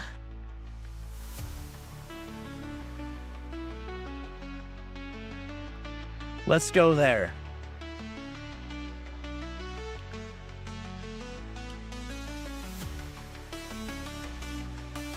And then I'm going to adjust this to be a little bit taller.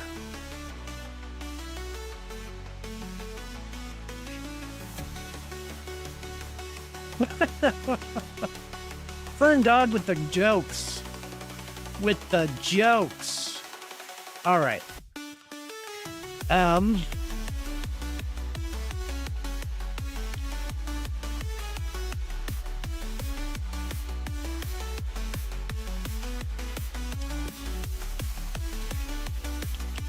That's kind of neat. Though it's not hollow.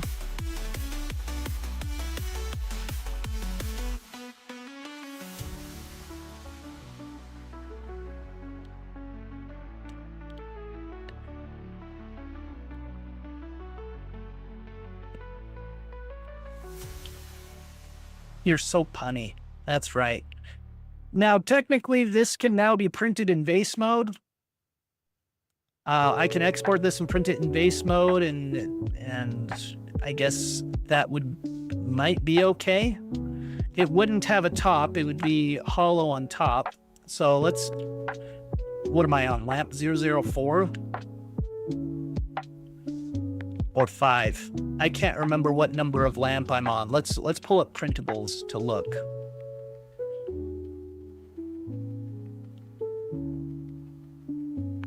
Uh, 3D models. So this is what I'm looking at. I'm looking for, so there's egg lamp. Vase. So we have lamp 001 there. Let's look over here. Lamp 002. I think I'm on lamp 003 now. I really need a better naming convention because I lose track. Okay. So we'll rename this. Let's close it out so we can rename it. Lamp.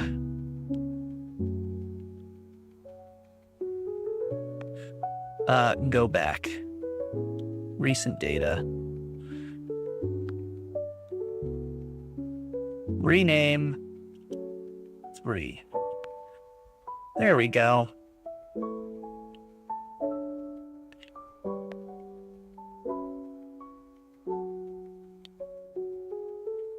Okay.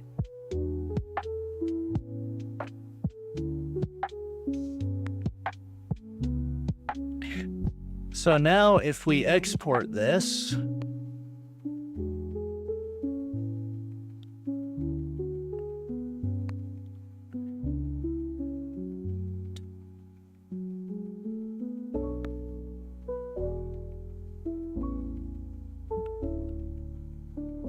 save. Let's pull this up.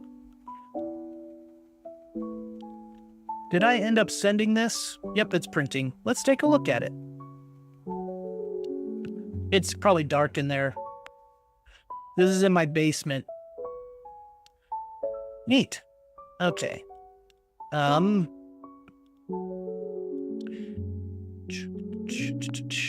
Did I click it? Is it pulling up bamboo?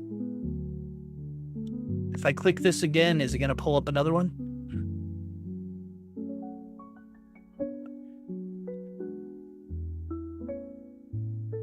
Something happened. Okay. Is it pulling up or did it just crash on me?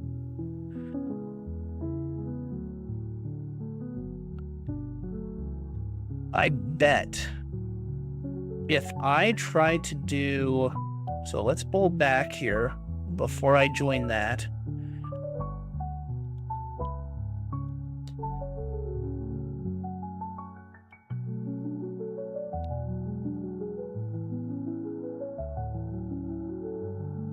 I'm gonna try to do shell, and I'm gonna break fusion to do it.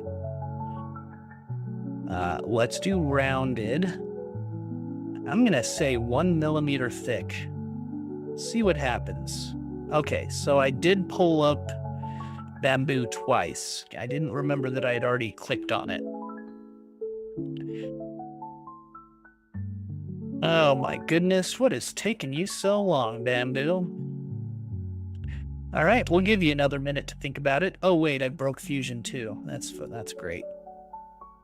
Fusion's gonna take a minute to think. Oh my goodness.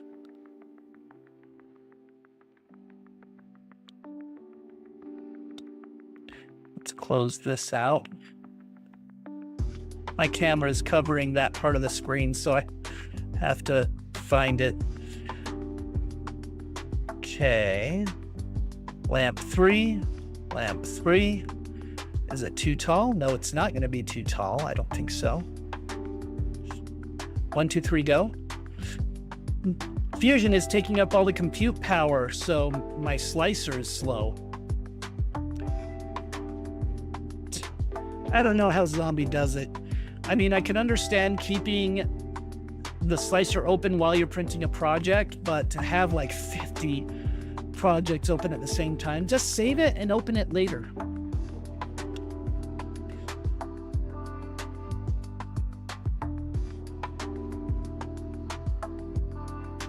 It just stresses me out to think of how many projects I have open.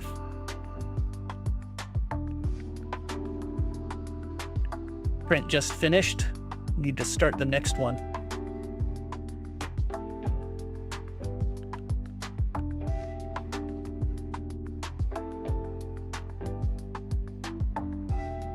There we go. That's quite large.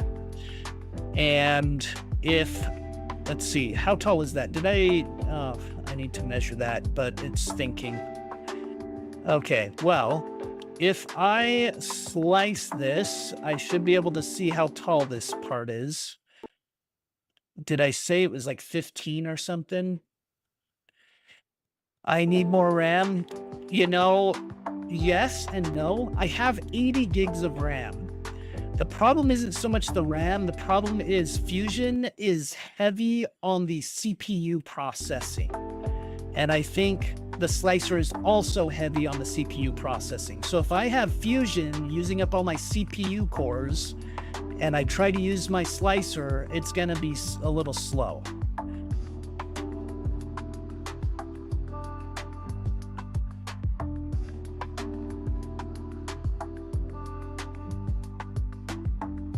We all need more RAM. Why don't we just download it? Can't we just download RAM? Okay. Oh yeah, I can't use those controls. So, go down here. So it's at 15. It's at 15. All right, so if I go here and change this to be done in vase mode, spiral vase, yes, please.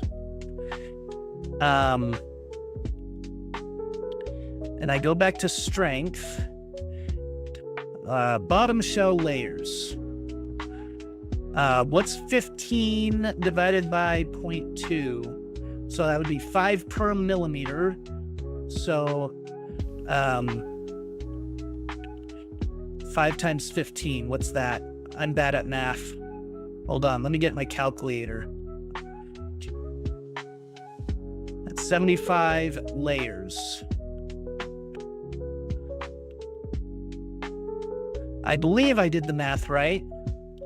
I believe so. 0.2 divided by 15. Whoops.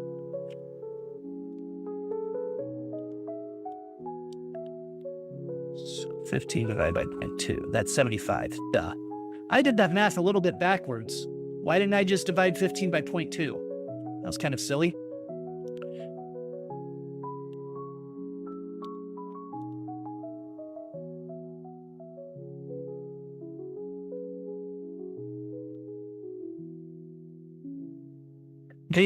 Yeah, the abuse our CPU can handle is insane. I mean, if you think about what is being processed now versus just 10 years ago, it's insane.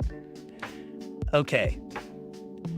So now we've got our base mode going, and at the top you can see there's a hole there. So it doesn't fill in the top, which is what we expect.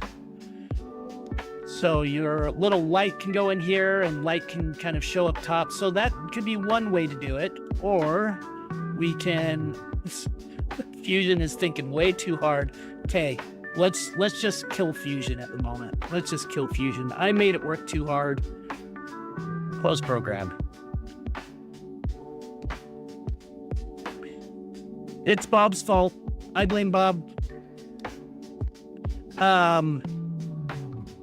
Oh, Sean Doan, welcome in. Oh yeah, well let me look it up real quick. I have it's an NVIDIA i7-8300, I believe. Let's pull up system information here. I'm gonna pull this to the side just to make sure there isn't information that'll dox me.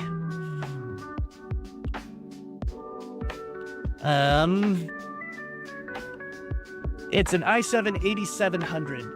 It's a 3.2 gigahertz CPU. It's 12 logical processors. There's 6 cores, but it has multi-threading or hyper-threading.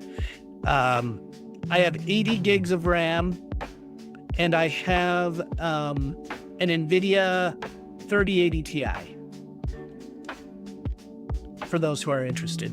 The reason why I have so much RAM is for my 3D scanner, which I haven't really used very much since I got it. But when I got my scanner, the minimum RAM required was 32 gigs, and that was immediately used up.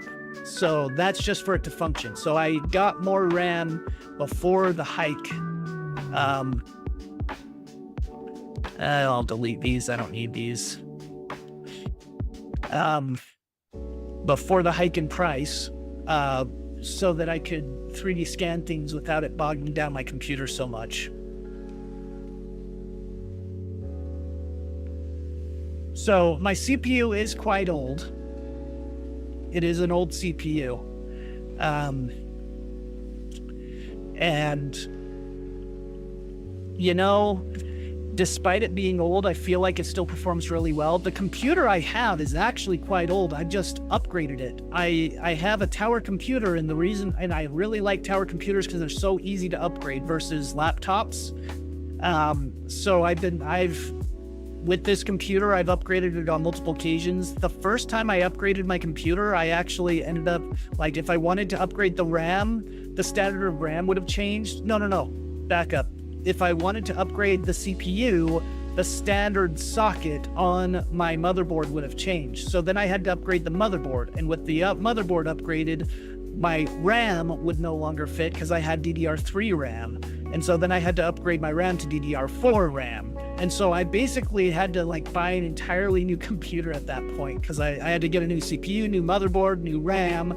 And at that point, you're like, okay, well, what else is there? There's, I could reuse the PSU, and, so I'm like, well, if I'm gonna already buy the expensive parts of a computer, I may as well just buy a new case for it and buy an upgraded, I guess graphics cards are pretty expensive now, but they weren't nearly as expensive at the time that I upgraded my graphics card. I got a 1080. It wasn't a TI, it was just a 1080, which was just a workhorse of a GPU from NVIDIA, and I rocked my 1080 for a long time. And then, since then I haven't had to upgrade my motherboard, but I know that if I do upgrade again my CPU to the latest and greatest, again, the socket is going to be different, so I will then again have to upgrade my motherboard, and then possibly upgrade. I believe motherboards still are being made to accommodate DDR4, but I feel like DDR5 is now the standard, so it's going to be a little bit more difficult to find a motherboard with DDR4 compatibility. So again, upgrade CPU, motherboard, RAM. So yeah, it gets tricky. So anyway, I think what I want to do, if I don't want to print this in vase mode, I'm going to have to add to each of these sketches an internal sketch to be able to accommodate being able to create that void inside. Laptops are easy to upgrade. Just go get another laptop. Easy. I mean, a Framework is actually doing a pretty good job. Their laptops are a little bit more pricey, but they do incorporate upgradability in their laptops. But yeah, there is a lot of forced obsolescence, planned obsolescence as well.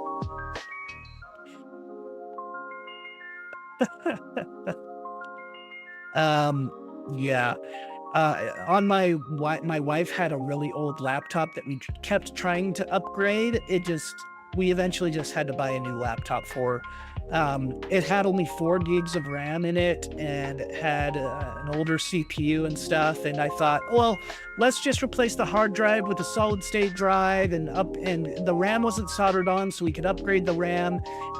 But even with those changes, the upgraded RAM and the SSD, and just with that CPU and that old motherboard, it was still getting bogged down quite a bit and causing a lot of issues. Plus the battery was shot, and because of some abuse that had occurred to the laptop, like maybe it was dropped or something, the battery wouldn't clip into it. So she had to like duct tape the battery in so it wouldn't like come unplugged.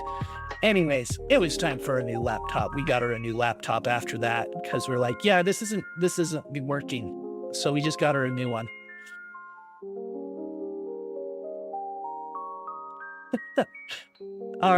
Fun fact, back in, I want to say 2010, I was starting to go to college, and I bought me the most affordable laptop I could at the time. It was a single core CPU with 2 gigs of RAM. I can't even remember the type of CPU, but it was a potato of a laptop. And it got to the point where it was so difficult to do any computer programming on it that I used it to remote into a stationary computer at home to do my coding. So I would bring the laptop into class, and the only processing power it would handle is remote desktop that would remote into my computer, and I would do everything on my home computer. That's kind of how I did that. Okay, I'm going to roll timeline back here. And let's see if I can do a copy of this.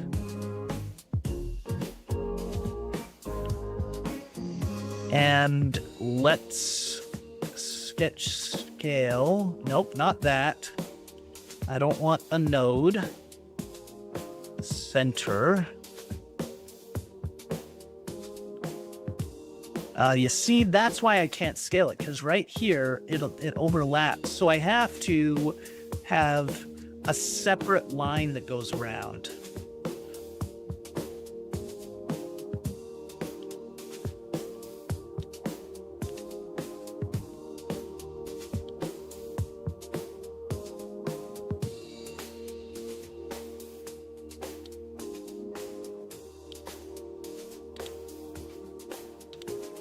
This might give it a better effect than just using vase mode, because there are going to be parts where the wall is slightly thicker, which will kind of give it more shaded effect, I feel like.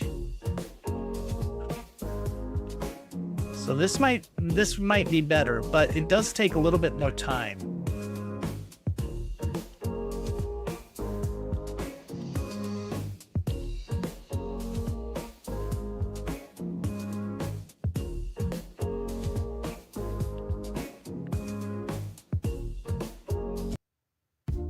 From 2017 has never been made for rendering or anything professional. It takes 8 business days to boot up.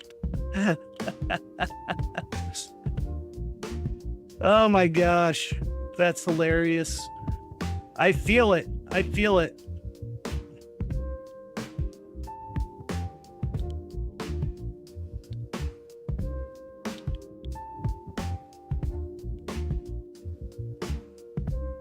Stop making me want to click that checkbox, you jerk.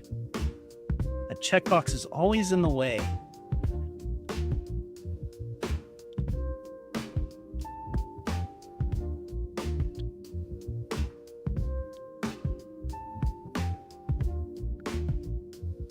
Get out of my way, checkbox. Meanie face.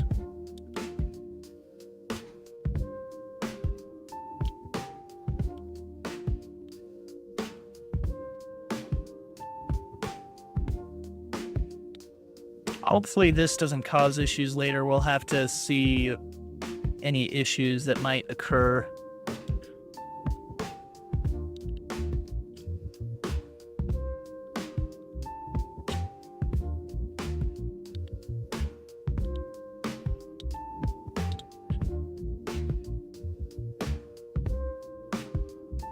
Doo-doo.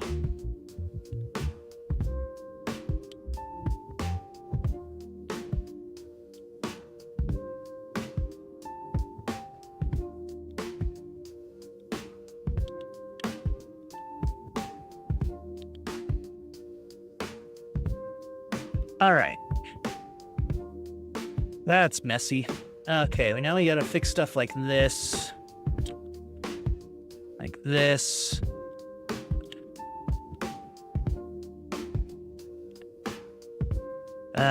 Come on.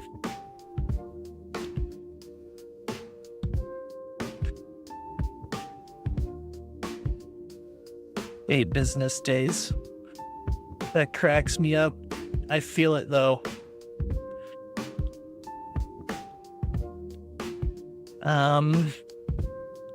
Does this need to be thinner though? What's the distance between these two? That's 2? Okay. I guess we're not too bad then. I was thinking it would be 5, and I'm like, 5 is too thick. It'll cause... No light's gonna want to shine through 5 mil. But maybe I'll make these slightly closer. Come on.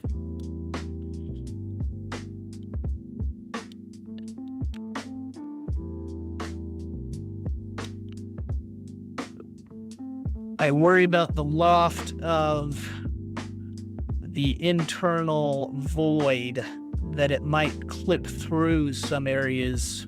I'm hoping that we'll have a similar effect. Hoping we'll have a similar effect of where it chooses to create the geometry on the inside to kind of follow the walls properly.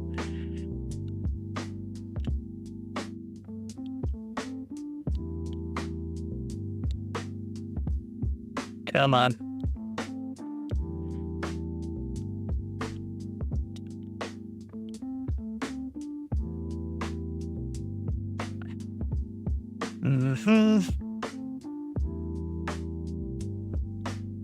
Now, with 3D printing or slicers these days, it's actually pretty friendly with variation in wall thickness. It's pretty nice.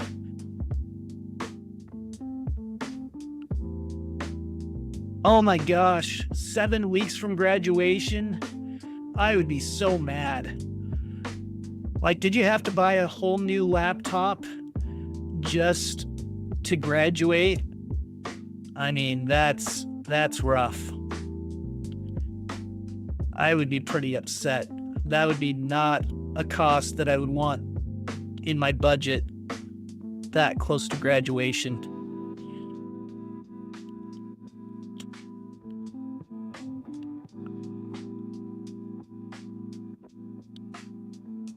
My goodness, this is taking longer than I thought it would.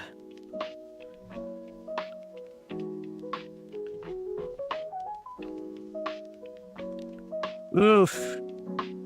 Yeah, well, at least you had a backup to work on until you were able to get another one. But yeah, that's rough.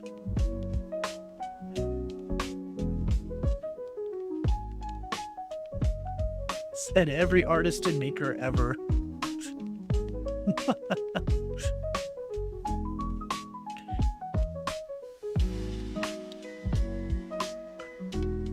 Okay, let's pull this back a little. That works better.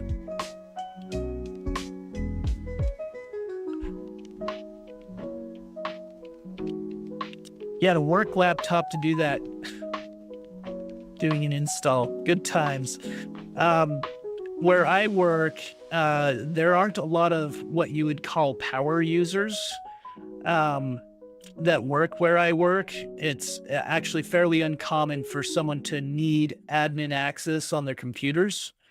But as a software engineer, we need admin access because we're often installing tools and stuff that require admin access. So before they started, hiring software engineers to do stuff, like they just had these little dinky laptops. All they would need it for is like for Microsoft Excel or something like that. But they started, ordering more engineering laptops shortly after. And I swear, like, we abuse these laptops so bad that, sometimes when the fan turns on, it sounds like it's just taking off. Like, it just sounds like a turbine, like, oh man. And one of my coworkers, their fan just died one day, and they're like, oh, well, that's done with that. They had to come in and replace their laptop. We put these laptops were not like, this based on the specs of the laptops, it should be capable, but because we work in a secure environment, there is so much bloat software that runs for security reasons that it doesn't run as well as it should. So that's what we deal with. And don't even get me started on access to resources for like installing dependencies. That's a whole thing.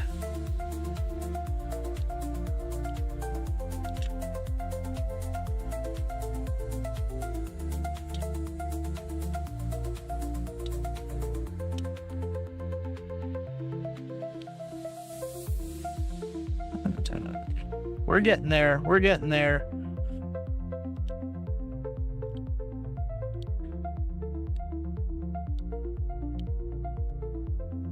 Okay. I think that's good enough. Okay. That's one.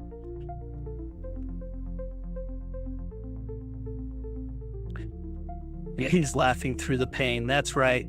JC Edit's good. You have Blender on your low-end laptop. You don't know how to use it, really. I'm not sure how resource savvy Blender is. I haven't used a lot of Blender, but I imagine it uses a lot more GPU power than CPU power. Fusion was optimized to use more CPU than GPU. Yeah, on a low-end laptop. Yeah, Built-over-Bot wouldn't do that.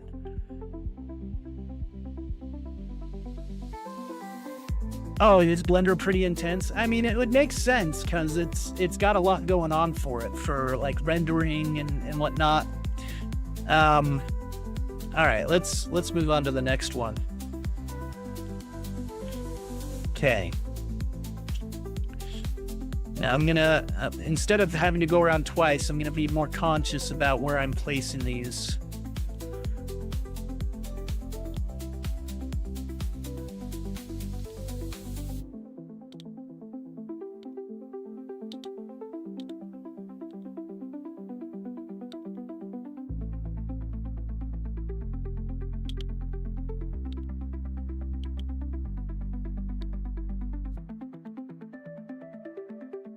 By the way, I am holding down Control as I place these so they don't snap to various, because if I don't hit Control, it's going to want to snap to things, and I want it to be as organic as possible, so I don't want it snapping to things.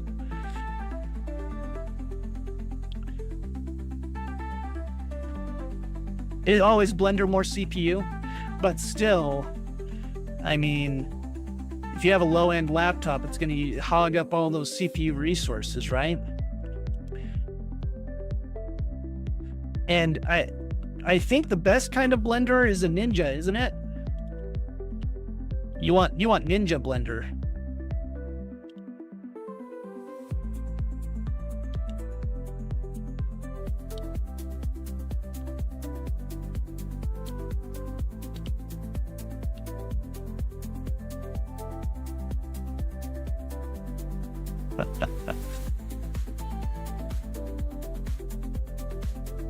It can crash on a good computer.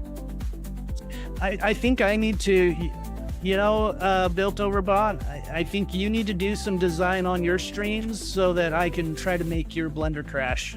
Kind of make things even. You're always making my Fusion crash. I figure it's only worth, it only makes sense that you allow me that privilege. Hey there, girlie. How's it going? Welcome in.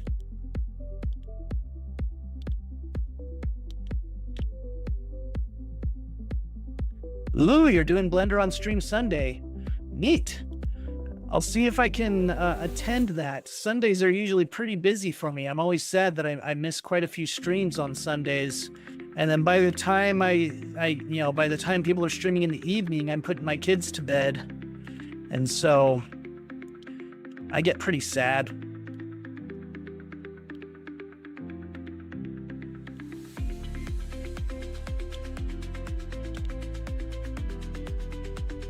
So I'll see if I can attend that one, because I hear Blender is a lot easier to use today than it was years ago when I attempted it, but I just run out of time to do extra things. Okay, how does this look? There's a few spots here that I need to adjust. That looks okay. Yeah, that's all looking good. This is a little sketchy right there. And right here. Whoops. Okay, that's all looking good. Okay, let's finish that. Let's go to the next one.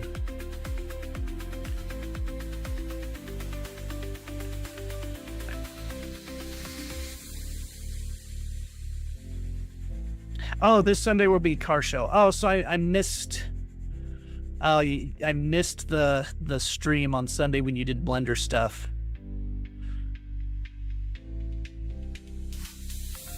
Oh, yeah, it might rain. Makes your head explode. That's right. Everything makes my head explode. So that's nothing different for me.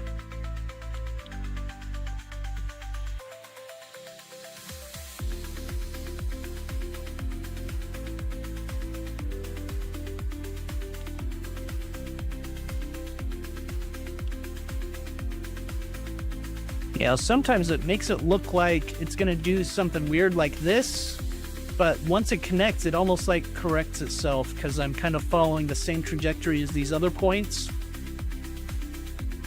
And I'm hoping that by doing that, the loft on the inner will not do weird stuff that'll cause it to clip through the outer. Because I have little control over what it does as it's lofting from one profile to the next. Unless I add some paths for it to follow, which I do not have.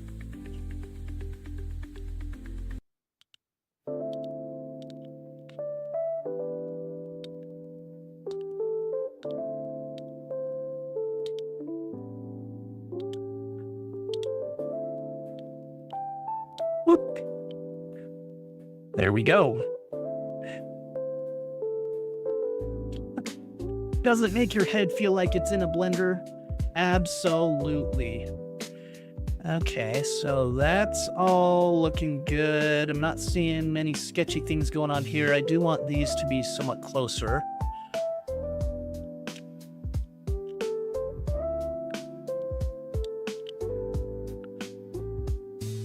Okay. That's looking good. Okay. Next. What is this one?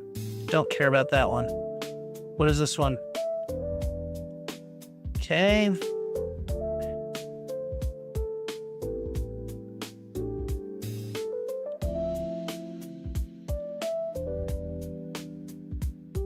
See, that stupid checkbox. How thick is this? I can't remember how thick I made that. 5?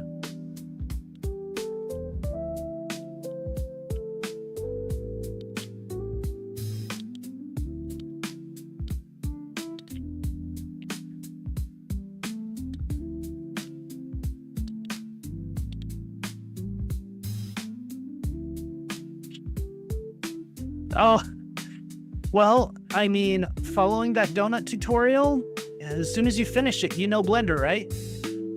You finish the donut tutorial and you're like, great, I'm a pro. Hire me and I will design anything for you. Isn't that how it works?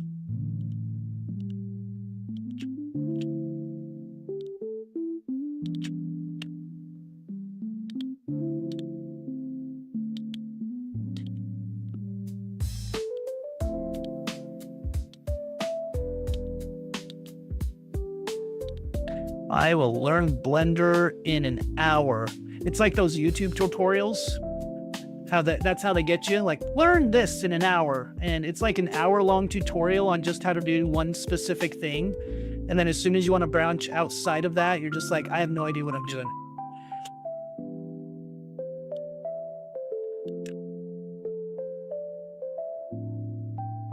Okay, that's all looking good.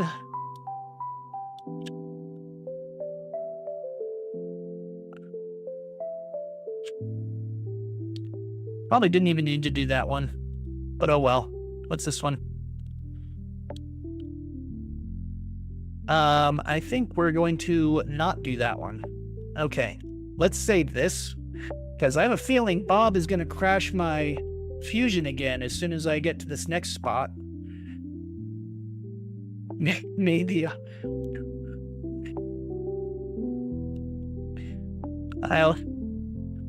make the odds be ever in your favor. Okay, so queso, that means cheese in Spanish, for those who don't know. I'm going to make both of these disappear. Let's bring all my sketches back up. Oop. Okay, now we're going to do an internal thing. Oh, one more sketch. This one.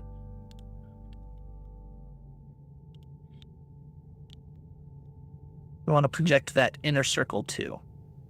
Done. Okay.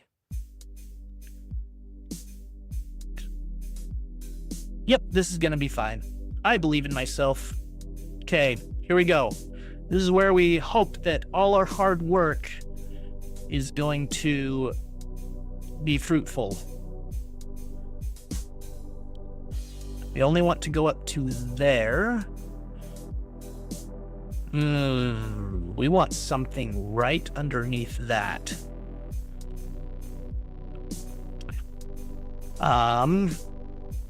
Go back to.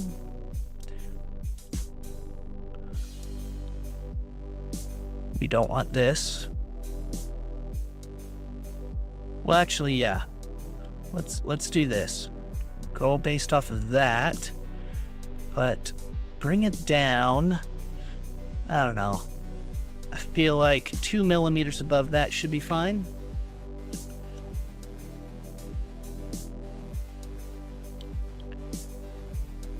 Okay, you can go away. So we are right above that. Okay.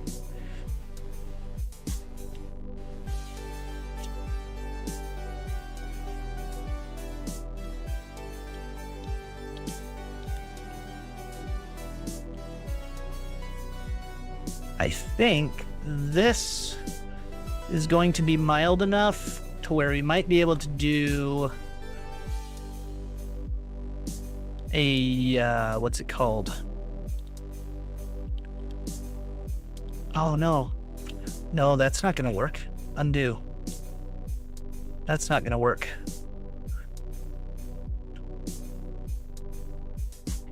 I did this wrong. I did this wrong. Not -8. -2. Silly me.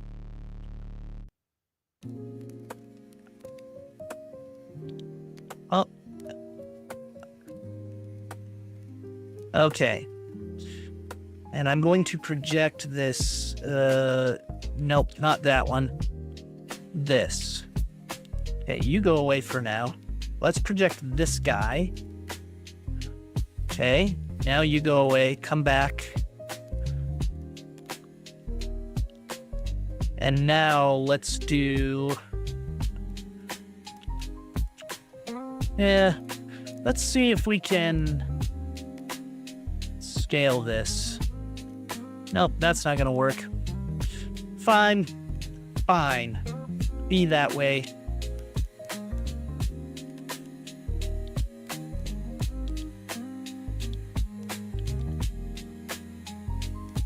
I don't know where the points are, but hey, I'm just gonna guess where they are and adjust accordingly.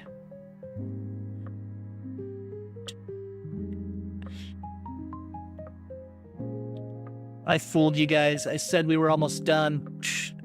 You shouldn't have believed me.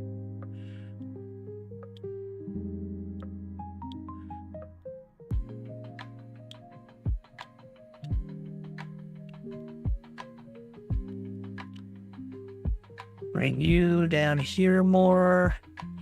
You right here more.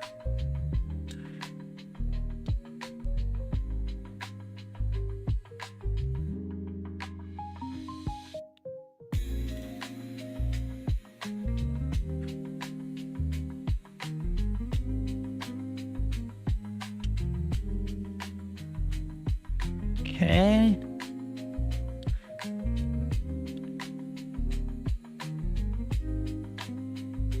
Okay, close enough. Done. All right. Now let's jump forward a couple spots. We'll adjust this. Apparently Spike-On is playing crap. Look at that. I'll hold down Control, select that. Will it work? What? Hold on. Okay, let's save this. Because I have a bad feeling that it's gonna crash.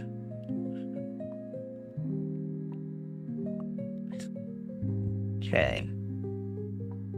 Oh yeah, this top one. That just seems off to me.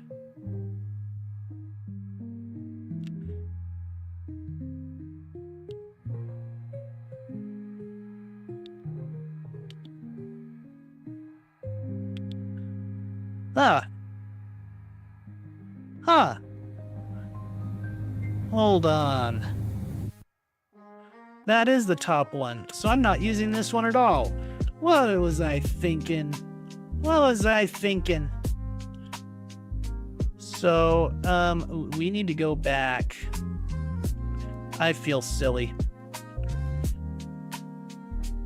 Okay, let's remove this, because we don't need that. I don't think we need this either.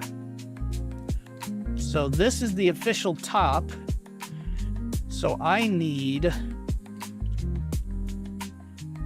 Instead of going up to this, I need to go a little bit lower than that.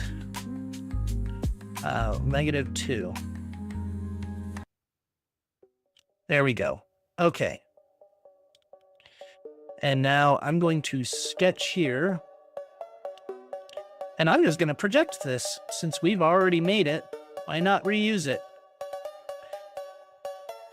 Okay. Step forward.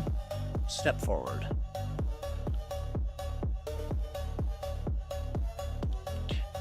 And we'll change this. So instead of going here,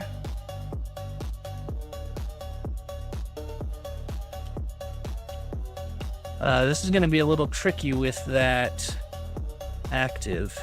Oh yeah, right here. That's the one we want. Okay. That makes more sense. You're failing my stream. You haven't crashed Fusion yet. That's your job. You're supposed to crash Fusion. Okay. This might be your chance.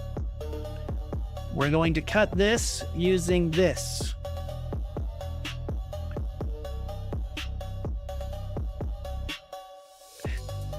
See, look, that is what I was afraid of. So if I hit OK, those are gonna be holes.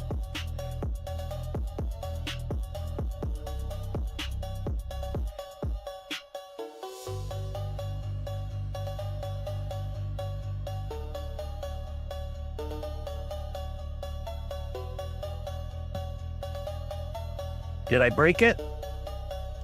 Well, actually, we did crash Fusion once earlier. I was trying to use the shell command on that outer one. It completely froze up. I didn't want to wait for it.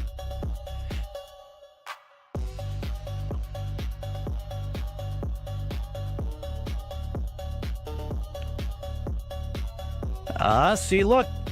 You may be working your powers, Bob.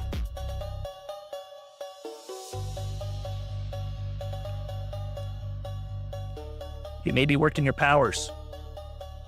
I gotta grab a thing off this build plate here. Also, let's look where we're at here. Oh, look, it's printing. Neat.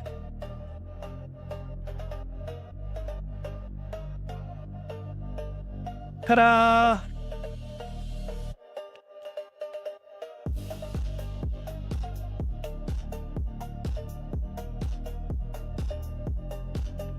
Neat.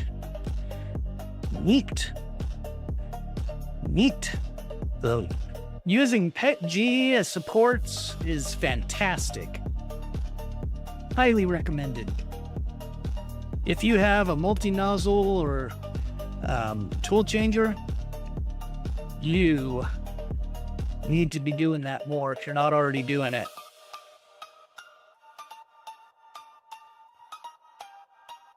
Hey, I need to put some white in here. Boop. Let's see, we got some white right there. I say we use some Polymaker white on this. Or, how much white is left here? Yeah, we'll use some Polymaker white because I have more of that than the other.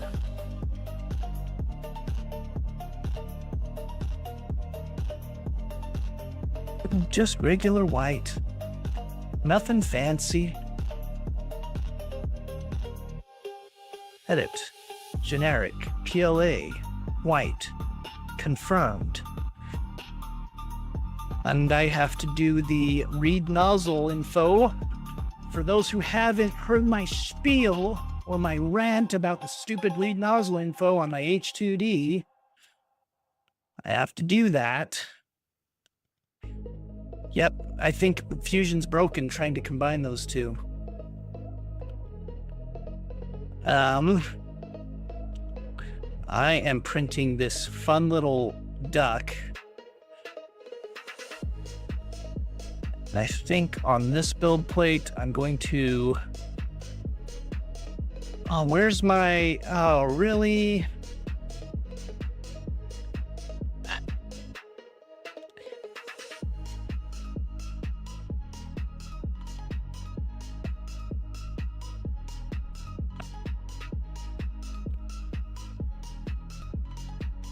So I installed a beta version of Bamboo Studio, and it wiped out all of my profiles, and I reset them up. And then I installed the next version, which is not a beta, and it wiped out all my profiles again. So I have to add them again, and I'm really upset about it. Drives me crazy. So I need to reset all of my settings here. I believe my speed settings are correct. Support, I do not want support. No brim. Reduce, I usually have disabled. Let's see what we have under quality. 0.2, that looks good. Yeah, that looks right. Yeah, Classic. Yeah, that all looks good. Okay, now let's save this. Okay. And now I want to change it back to 7, what it was before for this specific file. Turn that back on. I guess I don't need it for this, but I'm just so, it's just so frustrating.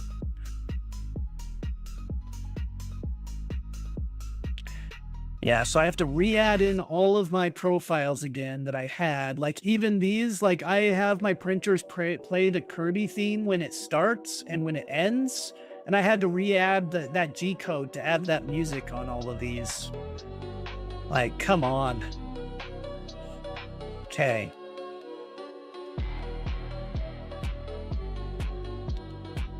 Hold on. Change that to generic. Oh, yeah. Sure. And make sure that these objects, come on.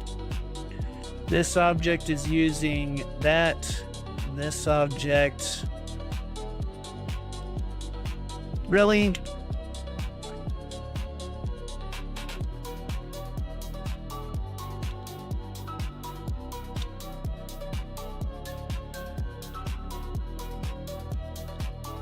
Okay.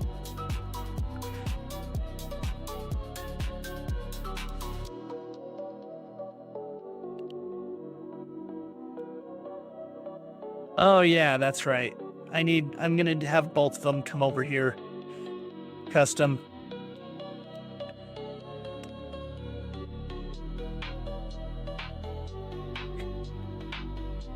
Okay. Item, yeah, that looks good. Send it. The last 2 upgrades of Bamboo Studio have been horrible. I agree. I've not been happy with the quality or the QA that it's been through. Like, I just feel like they haven't done a good job.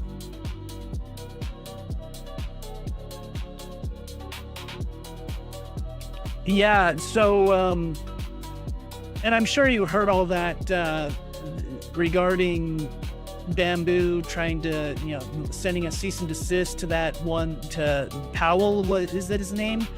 Who created a fork of Orca Slicer to be able to still use Bamboo's network. So I looked it up and I'm tempted to use that because there's some features that keep getting added to Orca that I'm like, do we have to wait for Bamboo to then feel like they add those same features? Hey, Star Rose 3, welcome in. So I don't know. Looks like it didn't crash totally, but look, we've got holes in it. This is what I was afraid of. I might try that shell feature again after the stream and just leave it to see if it actually does work, because that did not work the way I wanted it. We don't want that.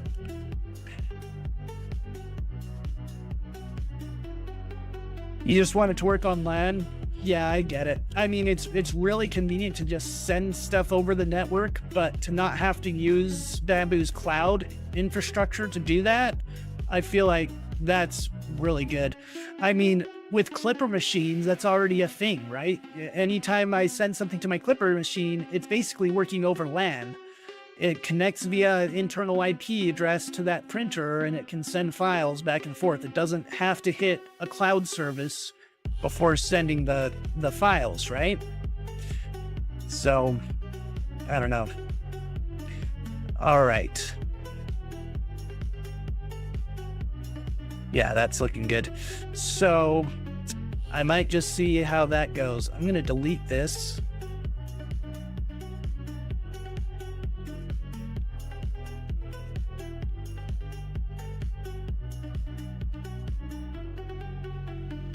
Let's delete you too. I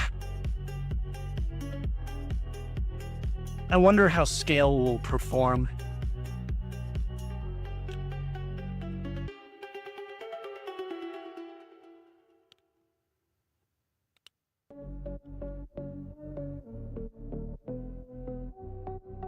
Oh no, cancel. I need to make a copy first. Bamboo buddy. Yeah.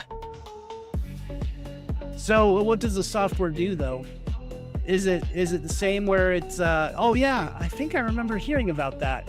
Where it works on like a LAN network to be able to communicate with all the bamboo printers?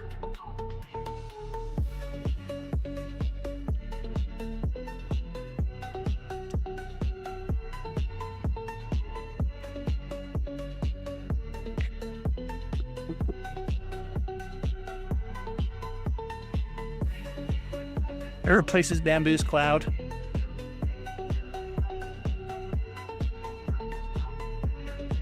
I don't think this is going to work well, but hey, let's test it.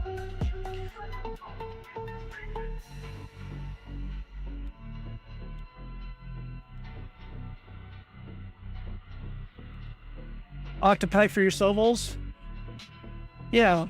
I mean, if I worked with a lot of printers simultaneously, I would probably look for a solution like that. But seeing how I usually am only using like maybe max 3 or 4 printers at a time, I'm not really too worried about it. And I'm usually not, oh, see, that's not gonna work. And I'm usually not planning on printing the same thing on all the printers. I don't print things in mass in preparation of selling things. So, I mean, it's nice. If I had a bunch of printers and I was printing the same thing on all of them, I could see the benefit of being able to send the same file to all the printers. But seeing how I don't really do any of that, it just hasn't really made sense for me to do that. Ferndog, yeah, go ahead and share a link.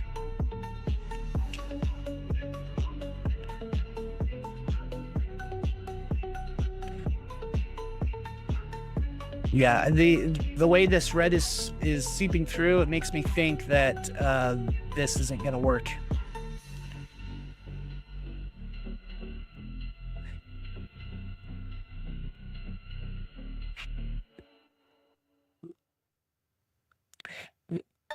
Oh, I'm on the wrong thing. Goliath.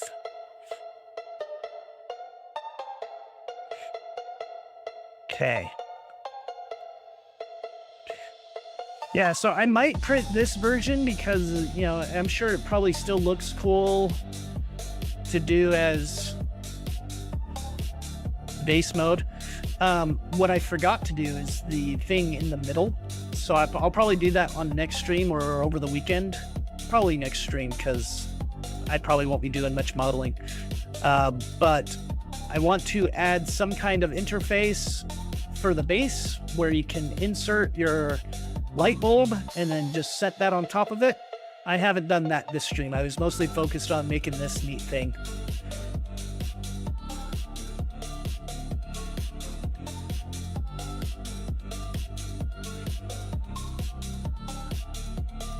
All right.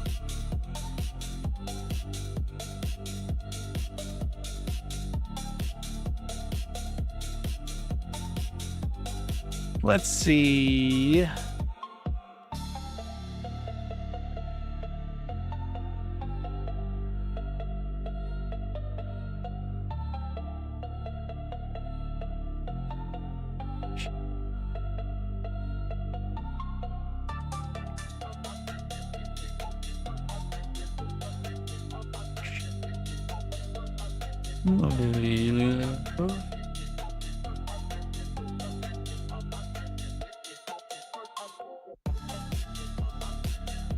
All right, so let's raid out. I think we're gonna call it there.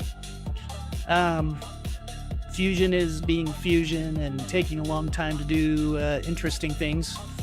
So, yeah. Let's see.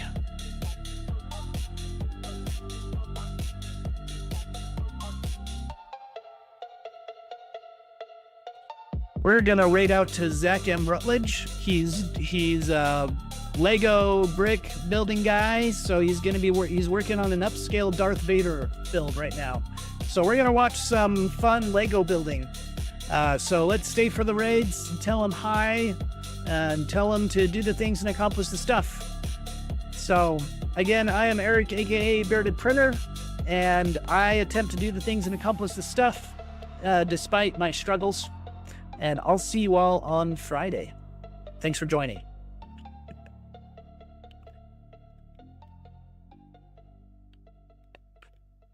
Bye.